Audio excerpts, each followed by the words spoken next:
Welcome back, folks. You're watching Deadlock Fight Night presented by Intel, and we are on to the North American money match this week. Thanks to an anonymous donor, we're going to be doubling the prize pool. There's $2,000 up for grabs. Hydra Nation taking on Larp Lords.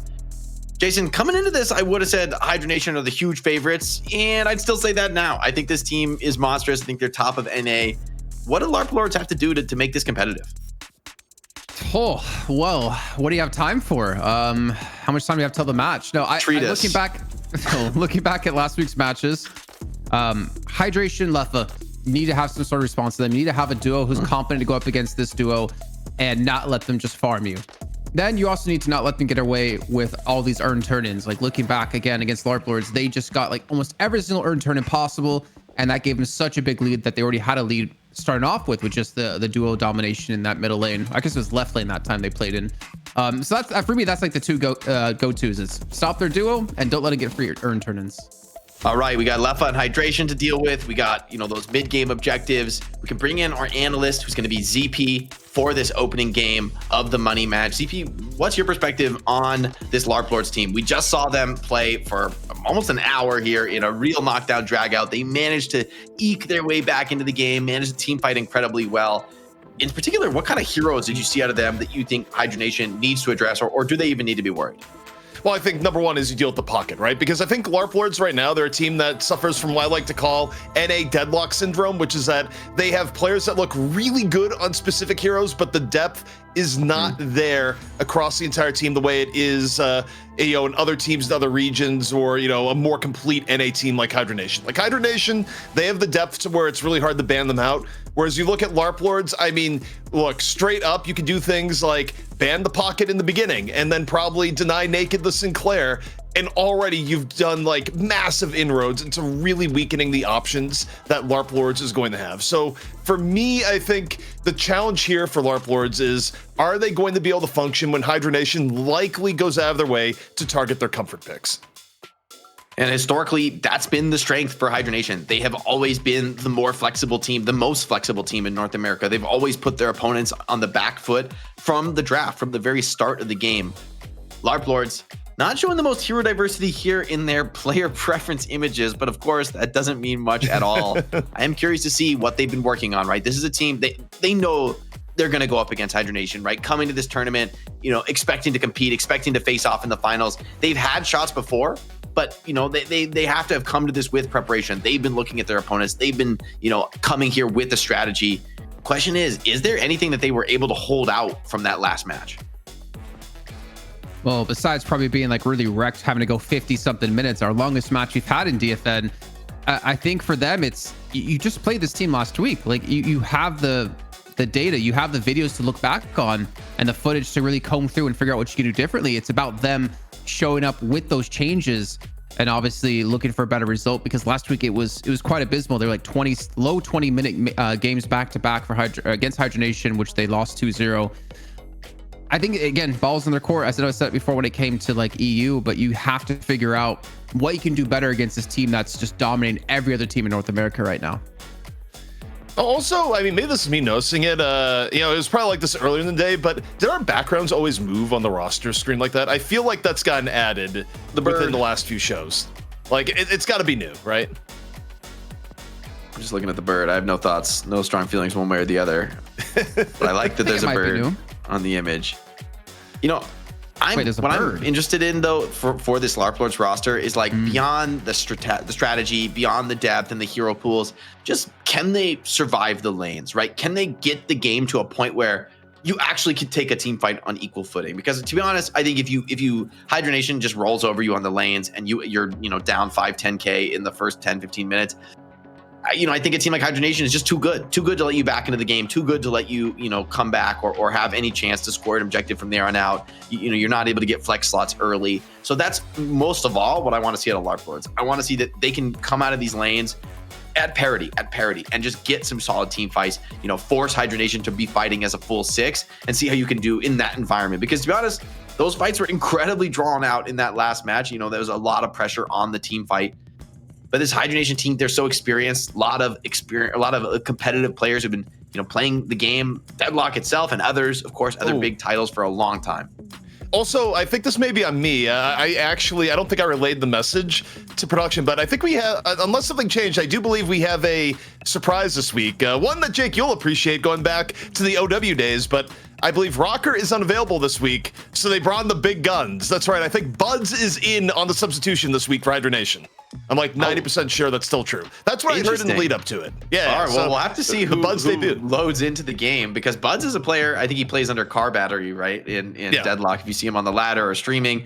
And Buds is a player who's been at the top of other games in the hero shooter genre. Has not come onto it. Has not played in DFN yet. Am I wrong about that? No, he has not. Well, the thing about Buds right now, wants to play with the team that will be number one, is a team that is highly competitive, is kind of my understanding. So, Buds has just been like the most valuable free agent, just, sitting in the wings for whatever. And, with Rocker out, it's a good opportunity for them to come in where, Buds is probably even extra, happy. It's like, wait, this is the double week? Okay.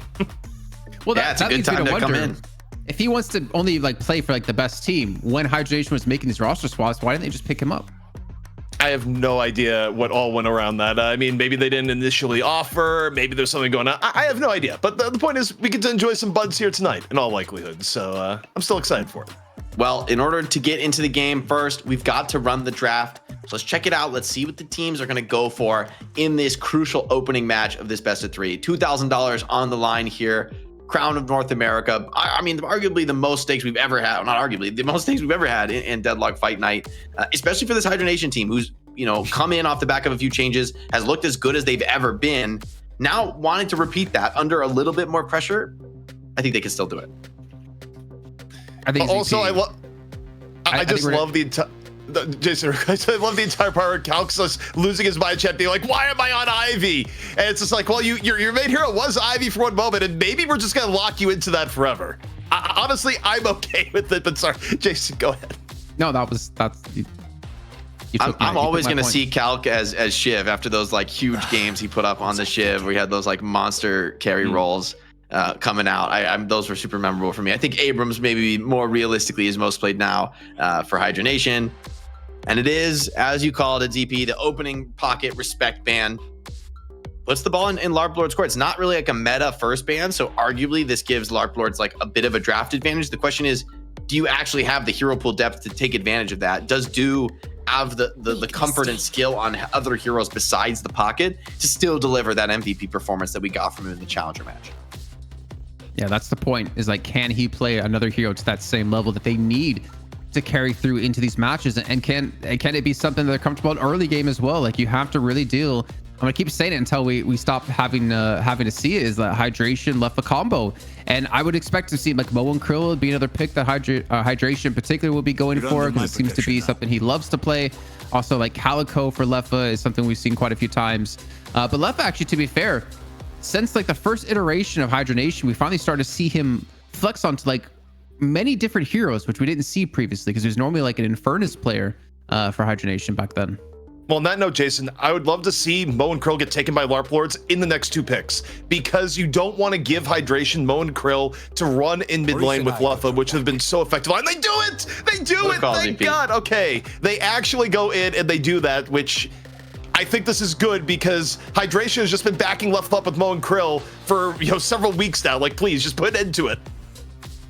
It's been a winning strategy for them. However, much like that opening pocket ban gave you a bit of a draft edge, I think you've kind of expended the draft edge now for Larp Lords. You got to steal a comfort pick from your opponent, but still, Mo, I don't think has been an unbeatable character, right? We've seen responses, we've seen, teams be able to deal with it well.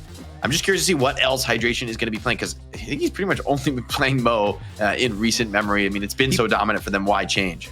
He played Infernus last week against you're right, if I'm not mistaken. But I know what you mean, though. It's that's definitely one of the heroes you're gonna think of when you think of Hydration lately, especially when he was known under the team Mahjong and Krill. But if I'm not mistaken, Hydration has probably played the most heroes out of any other player in EU and NA. He's sitting on 11 right now, having played. I think he's definitely proven to be one of the most versatile players that we have in Deadlock right now. Do they go Calico or 7 here? I think you can make arguments for either. I think for Hydra Nation, you probably want to go Calico just because you're already down the Mo for frontliner, but it would be interesting if they got the 7 for Buds in this case, to just secure it out early. And instead, okay, they go Holiday. I mean, it makes sense, like, if you're worried about getting banned on the second go here, where you want to at least secure a playmaker. But now I think on the other hand, for your Larp Lords, you got to go 7 or Calico. Either would be phenomenal picks, I think, and hurt something that Hydra Nation would 100% pick if you don't get rid of.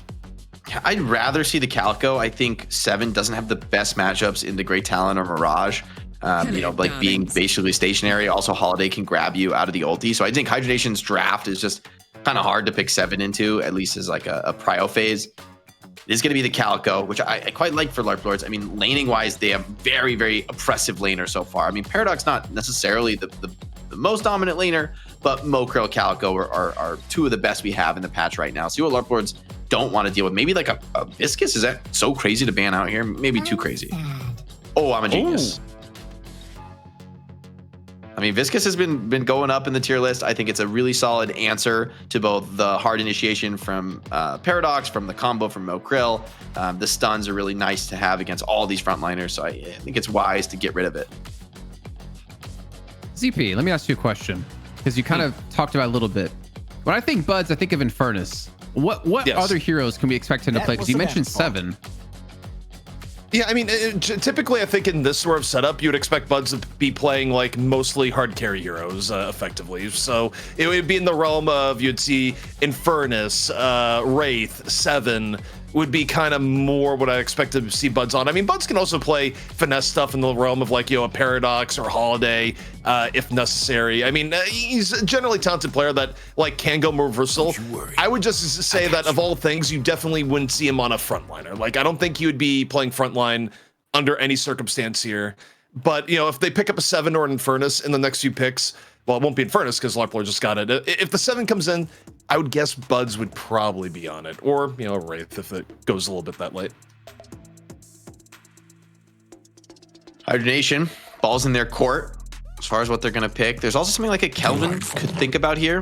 It is going to be the 7, which I think fits really well for Hydra Nation, like for not only for Buds to have the comfort hero, but also Larp Lords don't have the easiest control. Like for Mo, he's probably going to need like a Phantom Strike for the late game to be able to get to 7 when he's up in the sky, and Infernus with the ulti as well. Not the most realistic stun cancels for the ultimate. Curious to see how they lane the 7 though. We've seen some teams put them in the side lane, others in the mid. I think it can definitely go both ways. They throw at me. The Abrams likely the young Calc pick. Great answer, I think, to the Mokrill, to the Paradox. You swap somebody in, then, you know, Paradox can be a vulnerable catch. Even Infernus, right, just hates to be, you know, hard locked down by somebody like Abrams. Who's Hydration gonna play at the moment?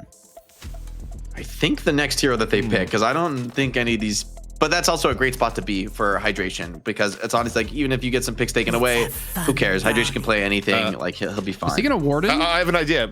Might be Shiv. Okay. Like they could bring out the Shiv here if they're gonna do that.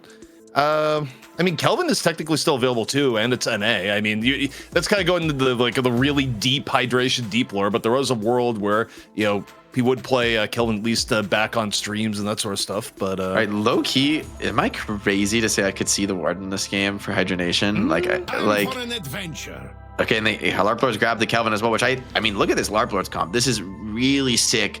Like mid-game brawling, like when you get into a close range team fight with like Infernus burning the ground, Geist, you know, dropping bombs, Kelvin doming you, stuns and control. This is super, super scary, where Hydra Nation have a lot more late game, like backline poke, but there's a lot of engagements around objectives where you can't easily leverage those things.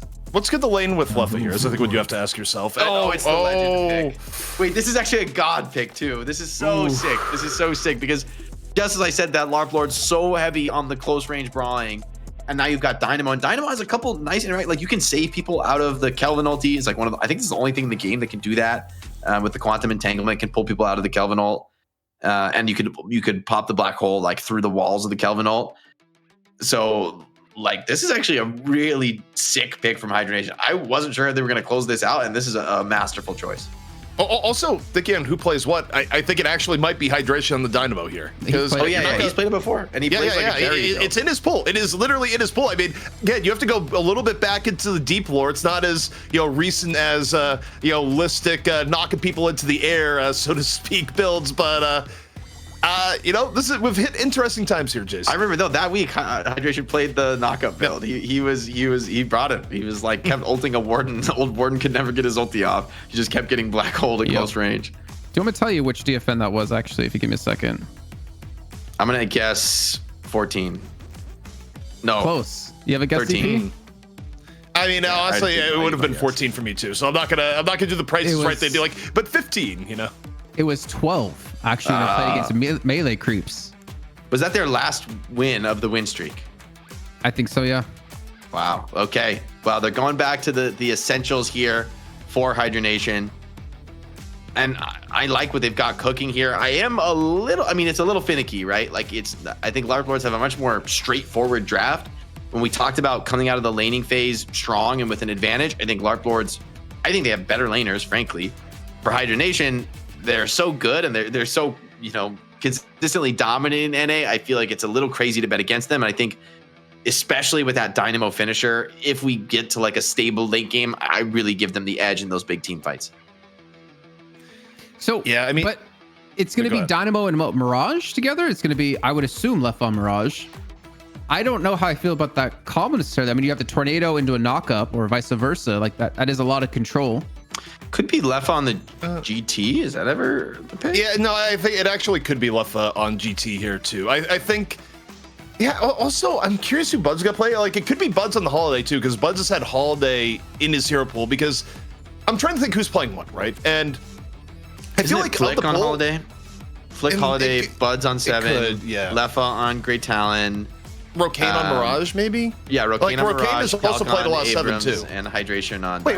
What am I thinking? Bud's has also played an enormous amount of Mirage. Like, true. A ridiculous amount of Mirage. Those two could easily go either way. Yeah, I actually think it's going to be Bud's on the Mirage, and it'll be 7, what's it called? Rocane on the 7, from what you have here. And then Holiday, Flick on Holiday, Lefa on Great Talon. So Lefa hasn't played Great Talon yet in all of their weeks here within DFN. So that'll be interesting to see if it actually comes to fruition. We'll have to see here as we're loading into the money match. It's Deadlock Fight Night, presented by Intel. Hydra Nation taking on Larp Lords for $2,000. Thank you so much to the community, anonymous donor, letting us double up here. And it is going to be Buds on the Great Talon. Mr. Car Battery himself. Lefa on the Mirage. Wait, what? They're going to pair Lefa and Buds together in mid. Okay. I mean, this is a potentially powerful lane with a lot of nuking potential. I have to say, by the way, we're going to have to decide real quick if we refer to him as Buds or Car Battery for the most part, where even Buds himself doesn't have consistent branding because his Twitch channel is twitch.tv/Buds while playing on Car Battery the entire time through. It's a real problem. I'm going to say cast executive decision as my final word before I take off for a second here. I'm going to say we say Car Battery because it says Car Battery in game. That's where Fair enough. I'm a believer in going with the in-game names. You want us to call you something? Make it your Steam name. Car Battery. Got to take the helm on the Great Talon. Curious to see how this side lane goes, though, for Hydra Nation. The Dynamo in particular. I mean, laning has been so critical, and I don't think Dynamo is a particularly strong laner. At least I wouldn't think so. No, I feel like, I mean, he does have good escapes and he does have like sustain with helium, but in terms of like poke, I guess you can kind of punish the Moen Krill. And to get in close, you can do a nice little knock up there. But I would imagine it's going to be like one of their weaker lanes. The 7 Abrams on the right hand side is definitely going to be a lot stronger with the stun plus the charge. You can already see though. Well, it looks like, you know, CP production made the executive decision. And no, I'm overriding. I am overriding. We're changing as we speak because his in-game is still Car Battery. It's gonna be so confusing on the kill feed. Sorry, continue. I think this is when we come back and it's like instead of ZP, it's just gonna be Buds. The production's gonna change your name. Dare not anger the producers. Great Talon taking this position on the middle high ground. I think this is going to be pretty important for the mid lane, especially against Kelvin. If you can like play this ultimate height, it's going to be pretty awkward for Kelvin. It's a bit of pressure. He's going to be on the Geist this game. Let's see what he can deliver on the Geist. I think I like the hero for somebody that was playing Pocket, looked great on it. I think it's another hero with a lot of playmaking and mechanical potential for to show off on. Well, we've already seen a big adaptation, though. I will give Larp Lords credit. You know, I said, what have they changed since last week when they got stomped by Hydra Nation? Already the draft phase looking much better. And I think the unfortunate part for them is like, even if they win, it's like, oh yeah, well, Hydra Nation had a sub. But I don't want to look at it that way, because for Larp Lords to come back into this week with definitely a plan in mind, just based off the drafts alone, it's about that execution. Buds is a solid player. Like, this isn't like an emergency desperation sub where you're, don't think you can win. Like, they for sure are still a strong team with Buds in. And so I think car battery. Well, we'll see. Hydration, though, not having the most fantastic lane. In the end, though, they're CSing a little bit better on Hydra Nation, right? Like, this has been the edge. They're just mechanically a little bit ahead of the competition more often than not. Mo gets a huge lifesteal, but knocked up. Doesn't have much to get out. He's going to burrow and try to keep the pressure on the side lane. It's so funny. I built up the entire day talking about Left and Hydration as a duo, and then we don't even see them play duo anymore, at least in this match. DMB goes down. I mean, he's played up against his previous team here of Hydra Nation. Naked's going to follow the car battery over in middle, and already Hydra Nation off to an early start here with these 2 kills. And I just realized, talk about a knock-up lane. It's we got the Holiday and the Dynamo lane, a legendary knock-up lane. That's actually going to be super scary for Infernus, right? Who relies on being able to run with the Flame Dash. Getting chain knocked up kind of destroys your mobility. There's no like flyer escape for anyone really on Larp Lord. They're all, for the most part, ground-based characters. So we can start to see Hydration be a really powerful fighting hero, even outside of the ultimate, even outside of the team fight. Just the threat of the CCing players for the follow-up from somebody like Buds or Calc. You're gonna have to come up with a new analogy, because I don't know if Catholic school was gonna work when it comes to the amount of knockups Hydra Nation has. This is abstinence-only sex education program. I don't know. I'm gonna let you figure that one out. I think it works pretty much though. Dude's able to get the kill on the left, but that's a punishment over towards middle. Again, the sustain out of Geist. Kelvin, a pretty decent, I would say, partner with Geist. You can heal it up. That's going to be the lasso in under the Guardian. Nice to quantum taken as well to avoid the stun. And the singularity on top of the Guardian just for extra pain here for Lord and M. And I think this is giving another double kill. Maybe. Infernus still has a bit of HP. Gonna double down with the Flame Dash, turns it around onto 1. And with the Infuser, is getting a lot of heal off the back of that. Hydration a little bit too low. Take the fight back to DMB, who's starting to pressure this Guardian pretty effectively now. Calc has ulti. Would love to get healed up, would love to take the re-engage, and Mo back in with full HP. This Guardian is starting to get low. Like, despite the kills that Hydration Flick have managed to find, the inevitable pressure of Mo is slowly whittling them down. He's not really doing too much, but he's not going to do too much poke against this team though, because of the sustain they're going to have. Not going to escape the owl out of car battery. That's another kill going the way of car battery. Is it Buds or car battery? Because now his name changed back to Buds. I don't know what to do anymore. I'll go with Buds. I'll let production win. If it's on the top of the screen, it's Buds. I can see our production the double override is what happened here. But the reality is that after this map, I am yelling at Buds to change his in-game name to Buds. That'll be the end of it. All right, you let him know, and let me know how that dictat goes for you. As jungle camps are gonna spawn. Once again, Mo being assaulted, and the danger in this lane is, these knockups kind of come from a little bit outside of the range of that Scorn. Although, hold on, Kelvin chasing down with the Ice Beam onto Great Talon. Not the most durable hero, being potentially countered by Leva. Just barely gets the Frozen Shelter off in time, getting the full heal off of that. It's gonna be nice. Ulti Force as well in the side lane. Big double stun connecting all under that Storm Cloud with the help of the 7-stun follow-up. And it's an absolute cleanup there on the side lane. Well, Calica was able to slip out just in time. A lot of pressure on this side Guardian. Maybe going down here to Hydra Nation. You don't want to see the first objective of the game going in Hydra Nation's favor either. It's going to free up, I would believe, a calculator now. Not going by Young Calc anymore. Just rotate in towards this mid lane to apply even more pressure. And I mean, it's only a 3k soul difference so far. So you see the engagement yet again out of Calc, looking for potential catch with the help of that stun. But you can see that Larp Lords immediately respect this, really trying to sit back and be careful about what can come their way as the charge is going to land. And just like that, this is Lucky's going to fall. And another kill going the way of Hydra Nation. Yeah, and with this wave clearing, kill as well on the other side lane, so no support likely to be coming in here. Mid lane relatively even, but it just feels like across the map Hydra Nation are eking out Small advantage after small advantage. It's starting to compound. For the first time, Hydra Nation in this side lane are going to be able to actually start putting pressure on their opponent's tower. You get the combo off. Dodge, though, comes in on the follow-up. As we're on board with the Talon, who drops a nuke onto Do. Very, very low. Does have swap online. And it seems like both fights kind of resulted in a back-off. No attempt to continue to push towers, walkers. Larp Lords kind of low HP on a lot of members across the lanes here. Going to be difficult to bring support if people get dove.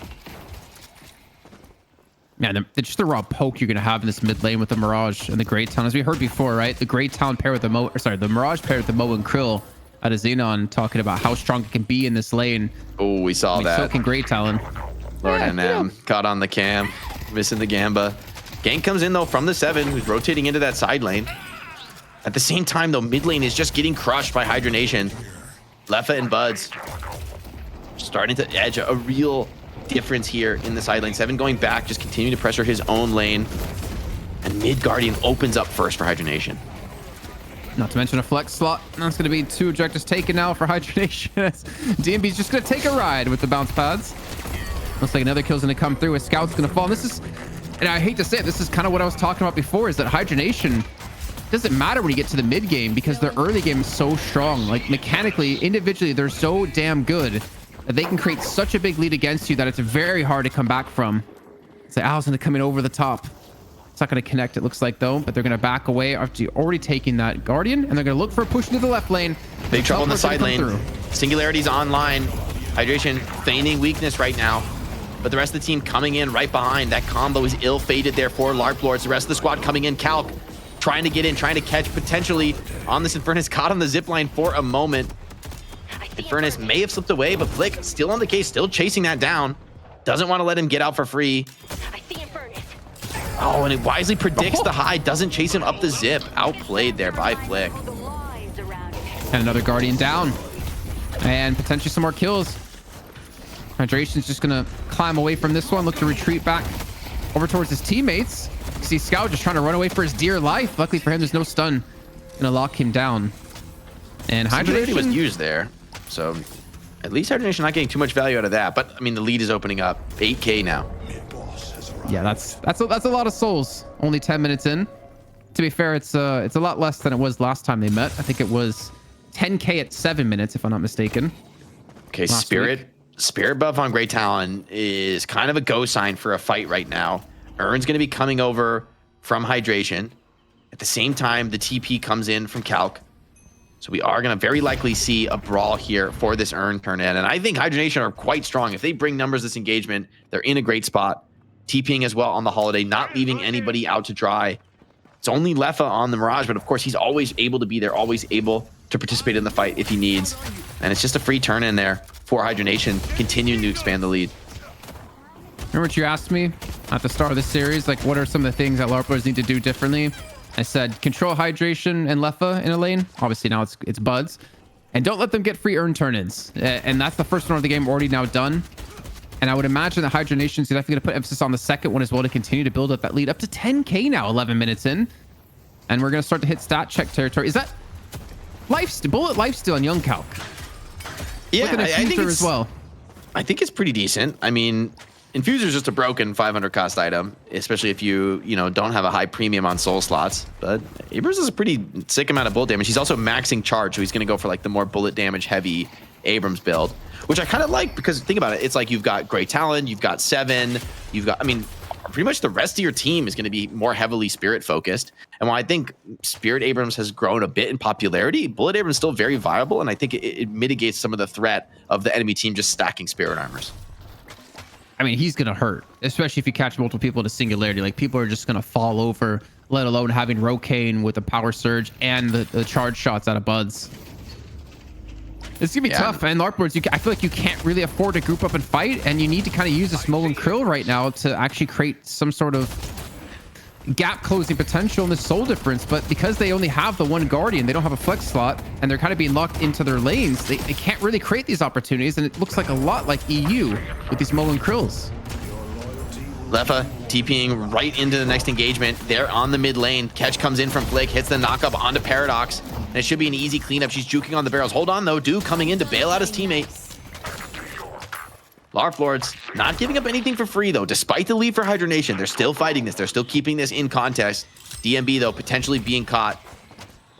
Squad is on the chase. They know where he is. Stunned by the owl. Flick right behind him. Caught, pulled into the pit. This is not where you want to be on 1 HP Infernus. Just can't quite get the ulti off. That was actually quite close. Did Flick try letting the mid boss kill DMB there? He was trying to like get some extra damage from the mid boss. I don't know if you can do that, if you can get the mid boss to aggro somebody who's stunned, but could be possible. Seems possible. Well, you know what? We got ZP on the sidelines here to bring in for this game, which has been growing ever more one-sided for Hydra Nation. What's your thoughts so far? I mean, thought so far is that the rotations from Hydra Nation have just been absolutely ridiculous, where they've been using the teleports to great effect, where, again, you take a look. Who's using the side teleports the most right now? It's Hydra Nation. They're right now they're looking for the creep camp overall, but they've been going back and forth, like, pretty effectively, creating mismatches, which has put things against Larp Lords, not giving them enough time really to set up their own sort of ganks with their Mo and Krill, and it's left Larp Lords feeling passive, where Hydra Nation has been super active for the most part. And, you know, here we go again, off into the right lane, and already Stormcloud out. They've got the knockdown, though, to cancel the Stormcloud. I talked about the lack of stuns to do just that, so the knockdown ends up being a really nice build. DMB under a lot of pressure on the Infernus, very low HP, can't stay in the fight, and Lefa, of course, he's going to be there on the Mirage, managed to come to this engagement, participate as well. Under a bit of pressure, though, so Larp Lords started to fight this well. So far, it's a 2-for-1 in their favor. Yeah, nice little engagement of Larp Lords to get something out of this. Only down 10k now as the teleport comes in to save the life of Lord NM. We're about to hit that 15-minute mark, and again, this is where I'm looking for that urn to see if Hydra Nation do put the extra Lefa's still emphasis chasing. on it. Lefa's still on this. Mo doesn't want to let him get out. Okay, well, maybe he is going to slip away just in time. Hydration, happy to fall back, grab some of the jungle farm. Has that surge of power online, so this Dynamo hits pretty hard with that first skill. Great talent as well. So the Spirit nuking, kind of terrifying for Hydra Nation right now. I mean, like you mentioned, anyone who gets caught in that singularity, they are going to get cut to pieces. I'm trying to think if it's possible that we're going to see Hydration get like multiple people caught in this. And you kind of point out before the kind of positions you want to fight for if you're Mo and Krill, if you're Infernus, if you're Calico, like if you're Lady Geist, obviously if you're Kelvin, you kind of want to be in close proximity. But the way things are going with these like constant picks coming in out of well, I was gonna say out of Hydra Nation. I don't know if we're gonna really see any of these team fights, but with the urn spawning back in, immediately Hydra Nation go for it, and they're already on the warpath to take it and turn it in on the left-hand side. Yeah, they're really aware of the objectives and the timing. Larp Lords have a decision to make. Do this Geist and Kelvin on the right side lane? Do they try to just get at a Guardian? Or do they go for the contest? Seems like Hydra Nation want to bait the urn and actually go for a fight, but it seems like they've been sniffed out. Larp Lords are aware of the position on the side lane. So for now, they're just going to hold the urn, keep pressuring lanes, try to force Larp Lords to leave that turn-in spot. I think the last one missed on the right-hand side. I think the response out of Hydra Nation is don't let him get a flex spot here. Don't let him get that right-hand tower down. And we'll see the engagement come through. We can see the turn-in come in as well. Going to get it just before the stun lands. And they're also going to get the kill on the DMB while all this is happening on the right-hand side. We do see the return fire, though, to Larp Lords. Able to get 2 kills yet again, though they did lose the urn. And that leads down to just 9k. Yeah, Bud's in trouble. I don't think he's getting out of this one. Mo gets the chase down, and that should be the Guardian opening, although hold on. Hydra Nation bringing numbers to this fight despite being low on players. They're still going to try to double this down. They do have that singularity, but the combo comes in too quick. Hydration couldn't get the ulti off. Do they have stuns for the 7 ult, though? 7 ult zoning everyone away. Players are super low. Mo just tanking it to heavy melee him, but I don't know if that's a winning proposition against the 7. The rest of the squad coming in right off the spawn, but they're still a ways away, and Larp Lords getting the better of this duel, getting the most out of this heavy mid-game team comp. What happened with Lefa? I heard the ult come through, but I didn't see him actually appear. Did he cancel it? Thinking that they're going to lose the fight, and it just left Rokane all to himself to just go down and die. And now that lead's been cut down to just 3k between the two teams. And Larp Lords definitely showing that they've made some massive improvements from the last week to this week. Yeah, a bit of miscommunication. The lead is gone pretty much. I mean, by the time Rokane's back in the fight, this is a great spot to be for Larp Lords, evening up the game. Can you force some of these key team fights now? You have the souls are even, right? You like no disadvantage. You can absolutely make this happen, but can you play around the objectives well enough? We talked about that in the pregame. Can you deal with Hydra Nation's pressure on the urns? We're gonna wait 2.5 minutes till we find out again. At least Larp Lords are able to clear up a flex thought for themselves to help equalize things. Obviously, with the soul differential that they're able to close down on. And in terms of items we see starting to come through here, I'm actually kind of surprised. Like the Calico, compared to like ABL and EU, much different styles so far. Not able to freely farm as much, obviously due to being behind over 10k at some points in this match. And now with the game more or less even, see who decides to break the stalemate. Hydra Nation have been holding on to this tier 1 Guardian for a long time in this game. Swap is missed though from Scout. They would love to start the fight on somebody like Lefa, deny him. Knockdown comes in, lasso misses, and overextension there from the Holiday. Thought she could get in and get out, but that's the threat that Momokiro presents. Lord NM, nice catch. DMB doubles down as well with the ulti, and Lefa's in real trouble. Still has Tornado though. Hold on, is he baiting this engagement? Is the team support coming in? Split focus here from Larp Lords. They try to take the Guardian and pressure Lefa at the same time. It seems that he's going to be out of trouble, but Larp Lords, have they gone too far? Rotation comes in. Hydration somewhere on the map. Got to kill with that singularity with the help of a couple teammates. And all in all, the trade looks reasonably good for Hydra Nation. Just but I think the fact that maybe that mid Guardian being opened is worth the trouble for Larp Lords. Yeah, 100%. Not only a 2k difference between the two. I mean, we don't really see Dynamo much these days, and it's somewhat similar to the way Mo and Krill, I guess, would work in like the early to mid game of just using that singularity to go for a catch onto one. Like you don't need to kill more than one person. The only difference is that cooldown is definitely a pain if you're on Dynamo compared to that Mo and Krill. And it looks like we might see a fight towards his left-hand side with Hydration maybe getting caught out here. That Quantum Entanglement is going to buy him a little bit of time to get swapped back in towards his death. Yeah, slowing Hex. Rest of the team came in, just caught him in an awkward spot on the map. Didn't have an exit strategy there. And the lanes are all reasonably pressured here against Hydra Nation. They don't have any objective tempo on the map. At the same time, I don't know that Larp Lords have the confidence to force an objective with that kill. It's a big kill, but maybe just enough to go clean up some jungle camps, snag some boxes. Neither team wants to make a mistake. They know $2,000 riding on this series. Oh, Buff's going to be spawning here too. Looks like Larp Lords will be securing both. So throw that survival on over to Sizlucky. And with the Urn spawn back in, I can already see Hydra Nation already heading towards that direction. So it's going to be a mutual turn in towards the right-hand side of the map. They're going Either for the team big likes to TP. grab it, so they're going to try to rotate, try to catch this Kelvin off guard on the side lane. A bit of a risky maneuver. If Kelvin just escapes from this, it should be a free Urn pickup for Larp Lords. Although Kelvin in trouble, caught, potentially trying to ice path away, but taking a lot of damage. That proc is going to hurt from Mirage. But instead they back off, they bait the Kelvin to stay. The rest of the team immediately TPing over, and they're trying to fight elsewhere, forcing a fake response onto the Kelvin. Now their real objective, the Urn, comes into play. Trying to get Mo, and they're able to burst him before he gets through the TP. So a masterful feint from Hydra Nation starts off the fight well with the pick. And they got about 30 seconds to get the turn in before they have to worry about Lord and M to come back through. DMB is going to have to go heal, or at least get the extra regen here. No, he doesn't even have it.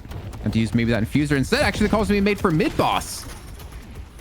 So Hydra Nation can take advantage of the fact that Lord and M is dead to go for this immediately. And the thing is, no one on Larp Lords is actually here to defend against this. It's going to be Naked to come through, and you sure as hell believe he's probably going to commit that frozen shelter to try to delay and maybe go for the steal. But this is still going to be tough to pull off here with Calc ready to go. Yeah, stuns available. They are going to frozen shelter to delay the pickup. Calc is down. Hold on. This is turning into a fight for Larp Lords. 7 ulti, you'd love to come in, but the big stun comes in from DMB. Now Rokane rips the ulti, and the reju did go to Hydra Nation. It's going to be a rout here. 4 players alive still for Hydra Nation. They're looking strong and healthy. Paradox super low, just barely slips out around the corner, but the rest of the squad is hot on his heels. Calico running for the hills, trying to slip around and escape. Oh, the Kobe just barely misses from the Holiday. Not the worst trade in the world for Larp Lords, but a definite winning position for Hydra Nation. Plenty of bags for Lefa. He's sitting pretty, and the Urn drop-off comes in as well.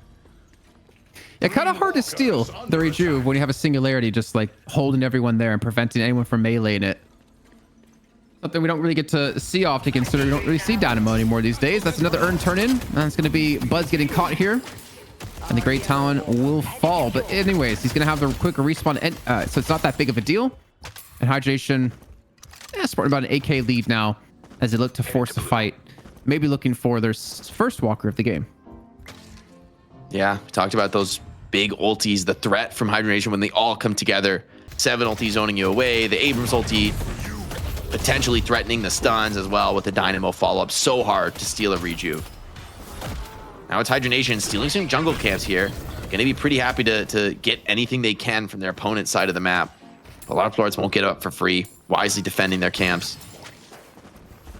Same time, Hydra Nation, they would be happy to get into an engagement. Maybe there's something to be said for just waiting for some of these powerful ultis. I don't think that Dynamo is too worried about his ulti. I think he's pretty much building to not rely on it. But the 7 ulti, I think, is a pretty significant difference maker. I'm saying Hydra Nation might be going for the Impregnator build. I know Listic's still in chat. He'd be happy to see it. I think that's the build, man. If you're going to play Dynamo, I think over-relying on the Singularity, just you end up getting kited. And at this level of play, you know, people just know what your threat is. And it's when the ulti's down, you're basically a range creep. You know, there's not much you can really contribute. But by focusing on the knock-up and by being a bit more of a semi-carry, yeah, I think you have a lot more consistent value. And even with no spec into the ulti, it's still pretty decent, right? Like, even if you're just using it as a single target hard lockdown, it's good. Oh, Left might be getting caught out here. Big commitment out of Larp Lords to get this early kill. And he's going to have the rejuice, so we'll be able to respawn back in time. They're going to give up mid walker, though. This is going to be a free take of Hydra Nation, unlock another flex slot. Surely not much Larp Lords can do about this as they're out of position. And good job by, I would say, Lefa just to pull multiple people from Larp Lords to that left-hand side. And obviously going back to the discussion you had or were making about the Singularity build. I mean, you already discussed about the refreshers in the first game that we had. The later the game goes on, kind of the less impact it's going to have. Holiday, though, trying to grab something. Can't quite get the connection on the lasso. Well kited by Scout, who looks to turn it around and trade it back, but both teams happy to take the reset for the moment. And I say this rejuve was pretty lackluster from Hydra Nation. I mean, they got the mid walker. That's something pretty significant, right? But is it enough to really get you any more of an advantage? I guess it grabbed you a flex slot. You know, you're not mad at that. You're happy to get what you can. But for Hydra Nation, I think they hope for more here. They hope for a bigger advantage. This game looks incredibly even here. 25 minutes in.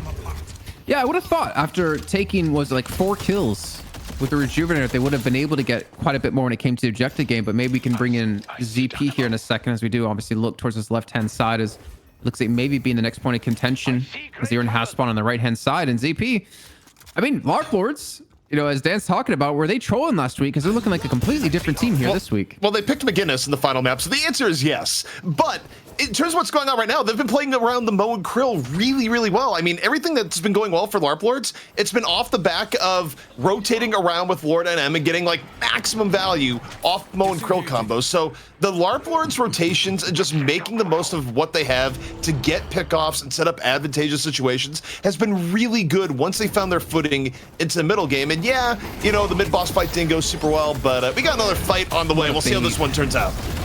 What a bait, man. They took the urn to the right-hand side, making Larp Lords think they would go towards the left-hand side for the turn. Instead, they pushed for the walker. They made the rotations called out from the left-hand side. Mo gets caught in behind them through the teleporter, and they turn it into 1 kill.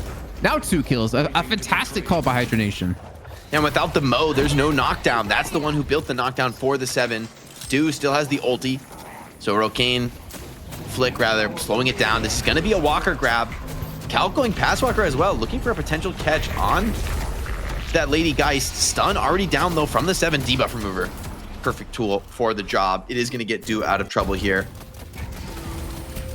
And potential trade in the mid walker from Sizlucky. Maybe a little bit ambitious here. Trying to solo it. Hydration's there to make the defense.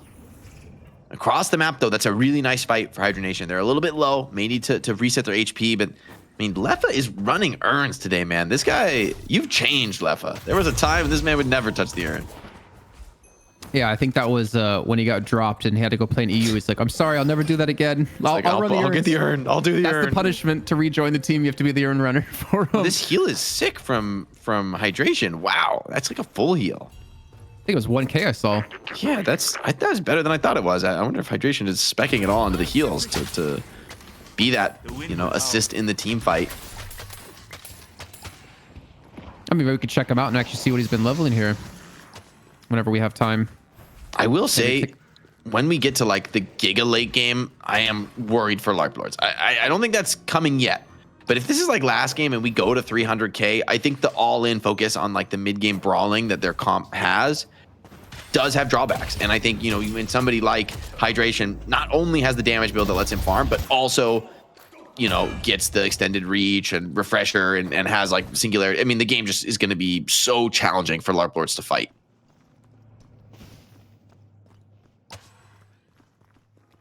That was at 34,000 souls. I just noticed. Rokane's at 31K. Something they really do on the other side. Mirage is contend against this. Mirage is such a good hero for Leffa. I mean, he can actually just farm the whole game, and then he just ults to show up in the team fight. He does not have to care about what his team is doing. He can just like pure farm, be a solo guy, and like sure they can gank him sometimes, but in the end, as long as the rest of Hydra Nation is pressuring, they're not too mad at that.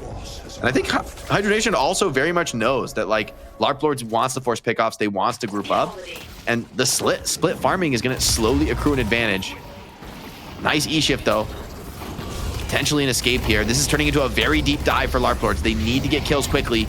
Calc back, pins in, takes the counter initiation, and they're already starting to fall back. Do isn't even here, so they're lacking quite a bit of the damage. Now the grab onto DMB, who's cut down instantly. Flick chasing for more, looking for the next target. Mid boss is up. This is a critical time to find kills. Kelvin doned, but just for stalling the inevitable here.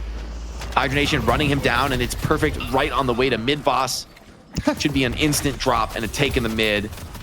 And this is really scary for Larp Lords. I mean, they talked about the game slipping out of their fingers, and it feels like it's done that. Mo is going to go for a very risky steal here. I think it's very unlikely to succeed, but I also think you've got to go gambling at this point. Yeah, no singularity, so there is a chance. No Seismic Slam either, so it's very possible it could happen as we do see Sizlucky take down the walk on the right-hand side and going for this one. The stun goes off early, and he gets the steal. Lord of them takes away the Rejuvenator from Hydra Nation and keeps their hopes alive. That is such a game-saving steal. I think the only reason that works is that Rokane is like a little off time with the stun, but honestly, props to Lord and them. Like, he needed to do that. That was pretty much the game going against them if he doesn't get that done. Still dies, but buys his team a lot of time. That rejuve is going to keep the lanes pushed out. It's going to make it difficult for Hydra Nation to force any kind of aggressive plays. Even doing the jungle could be awkward when the creeps are starting to run at your walkers. Scratch never hurts. I don't get... I don't know. I don't want to be overly critical, but like, I guess Lordanen wasn't seen on the map for quite a long time. And no one was in position with like any CC other than Rokane to like prevent someone from stealing. I thought like maybe Calc would be there, like a charge last second. It has Seismic Slam anyways, and realistically, you can stay next to it because there's nothing going to be able to stop you, at least in terms of what was alive. But either way, Larp Lords with the Rejuvenator might just be giving them opportunities for Hydra Nation to get more kills. The Urn has spawned back in, and you know what that means? That's go time for Hydra Nation. It looks like that's going to be Flick potentially getting caught out here. DMB in the center of everything, gets a big concussive combustion off. Combo comes down from Mo. Grabbing into one, fighting together here in this Kelvin ult. Is it enough though? Hydra Nation are just overwhelming it. The stat check comes through. Rokane dumping damage into these stacked up enemies. Oh my. And it seems like the strength for Larp Lords has become the weakness. Hydra Nation just willing to take that brawl, willing to take the knockdown drag out in the Kelvin ult, in absolutely all of the status effects that Larp Lords have to bring to bear. It's just not enough. The rejuves are going to get these defenders back pretty soon, but should be another late death for Infernus. Nice juke, but feels like too little too late. Oh, hold on. I think he's going to get caught. Yeah, he's forced into a not a great spot to be. Can think about his fate here for just a moment. Just a momentary reprieve is all he'll get. And I think these spawns are just long enough for the Urn turn-in to be relatively uncontested. And that rejuve, a forgotten memory now for Larp Lords. Lead expands for Hydra Nation as they look to close out game one. Did you see the damage Calc had there with point blank Berserker and like headshot booster? Like, oh my god, he was decimating his opponents there. Like, anyway, charges just immediately getting chunked down. That's gonna be the Urn turned in. We get the extra souls denied away from this one, but they're not gonna care too much as they get the Urn off the map. And that's what, their fourth turn in to Larp Lords 1. And that gold adds up, man. Like, we talked about like what the current lead is at the moment. If they didn't have those 4 turn-ins, I feel like this would be a completely different game now. Yeah, it's quite the build here for the Abrams. Leffa just off the respawn. This chase is coming in for Larp Lords. They're trying to hunt in, but Mirage TP in. It's going to scare off DMB. Looks to call the back off. Help is coming in. I wonder though, can DMB get out? He has that rapid recharge, gonna have the next flame dash. Just a moment. But knockup potentially there for hydration. Still catching on to DMB, who's super low, pops the ulti, but can't quite connect in time. Knockdown, dumped on the hydration before the death of DMB's Infernus. And now things go from bad to worse. Hydra Nation looking to snowball, just barely escaping though. Mo and Krill, Warpstone into the rescue beam, enough to get him out of dodge, but no hope to defend the Walker. Yeah, still another flick slot unlocked either way with the last Walker of the game going down. And Hydra Nation with this almost 40k lead that just kind of appeared over the time of that mid-boss. Plus the fight that they had after that. Plus the objectives is able to get them such a substantial lead. And left at 40k. It's only really Slugfest and Doom can contest. And DMB, unfortunately, at 28k souls, if we talked about in the first match on that Wraith, is able to bounce back. He's struggling so far in this game. They kind of lost, I guess, the threat of the Infernus. I don't feel like he's going to have much impact in these fights, unfortunately. Yeah, I think Infernus, I mean, in general, this Larp Lords comp is falling off. I think they've missed the power peak. I think at this point, you're relying on a mistake, frankly, from Hydra Nation, but they've been really clean. They haven't been giving you pickoffs. Every time that, you know, this Mo chases somebody down a lane, they just end up getting a little bit too deep, a little bit overextended. The help from Hydra Nation comes in too quickly. Mo, though, trying to change his fortunes, trying to catch. Seems like once again, though, they're going to call it off. And look, the boys are here. The Gang Squad has come in. Cal not giving up even here, right on top of this Paradox, who's trying to juke, who's trying to escape for the moment. Can't get out of there, though. And it just feels like Larp Lords have no chance to really fight. They know it, too. They're trying to get cheeky pickoffs, but every time they try, squad is there. Huge lift up onto Leffa. In the E-shift now, in the ulti. Grabbed as well by Hydration, who tries to save them in the singularity with 7 ulti over the top. It's absolutely everybody there cooked. Hydra Nation with a disgusting wombo combo. Larp Lords, they danced around it for long enough, but no more. That is guaranteed the first phase patron. Everything in the base going to be going down.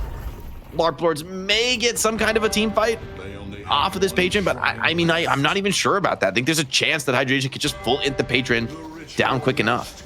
Yeah, the lead might be a little bit too much to stave off here for Larp Lords, and Hydra Nation now with the patron going down. Will they stay or will they go? 20 seconds till mid-boss, and it looks like they will stick around here. They don't have 20 seconds is enough time. It's going to be Scout. Scout's going to be 1v6ing and setting the quantum entanglement to maximize everyone's DPS, get them that overload and the damage speed. And 5 seconds left on the spawn, but I don't think this patron is living another 5 seconds. There it goes. GG. Hydra Nation going up 1-0 in the $2,000 money match here at Deadlock Fight Night.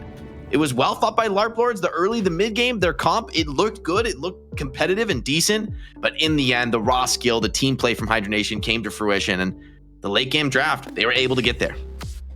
I mean, credit to Larp Lords, though, to come back from being down, it was almost 15k. Yeah. To keep things equal. And then that last Rejuvenator, that last respawn, really what paid the price. I mean, we did get to talk about Lord and M able to steal away the Rejuve before. I mean, yeah, it gets you back in the game, but the thing is, it makes you respawn quicker just to die quicker, as Hydra Nation were able to take full advantage of that and close up the map 1-0 like you mentioned. But off to a strong start. At least Larp Lords, I will give them a ton of credit. They looked much better this week than prior, and I'm happy to see they have made the adjustments they needed. Just about kind of pulling it back together here in match 2. Yeah, compare that to the games in EU where, you know, teams that drafted a little bit more for the late game, you know, power spike just fell flat. They weren't able to get to the late game. Those teams that went for basically what Larp Lords did this game with a lot of early and mid game team fighting, brawling style, just they snowballed out of control. And Hydra Nation was a lot more difficult to break.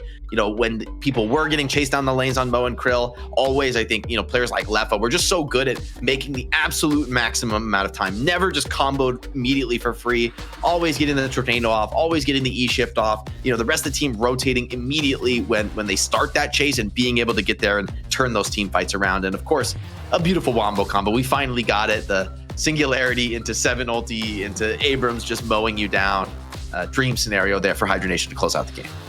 Yeah, it took a while to see, but you know what? It's time to bring in a man who is as bubbly as his favorite drink, a Diet Coke. ZP, welcome back here on the broadcast to talk about this last match. And all it took was that one wombo combo, as Jake mentioned, for them just to close out that game.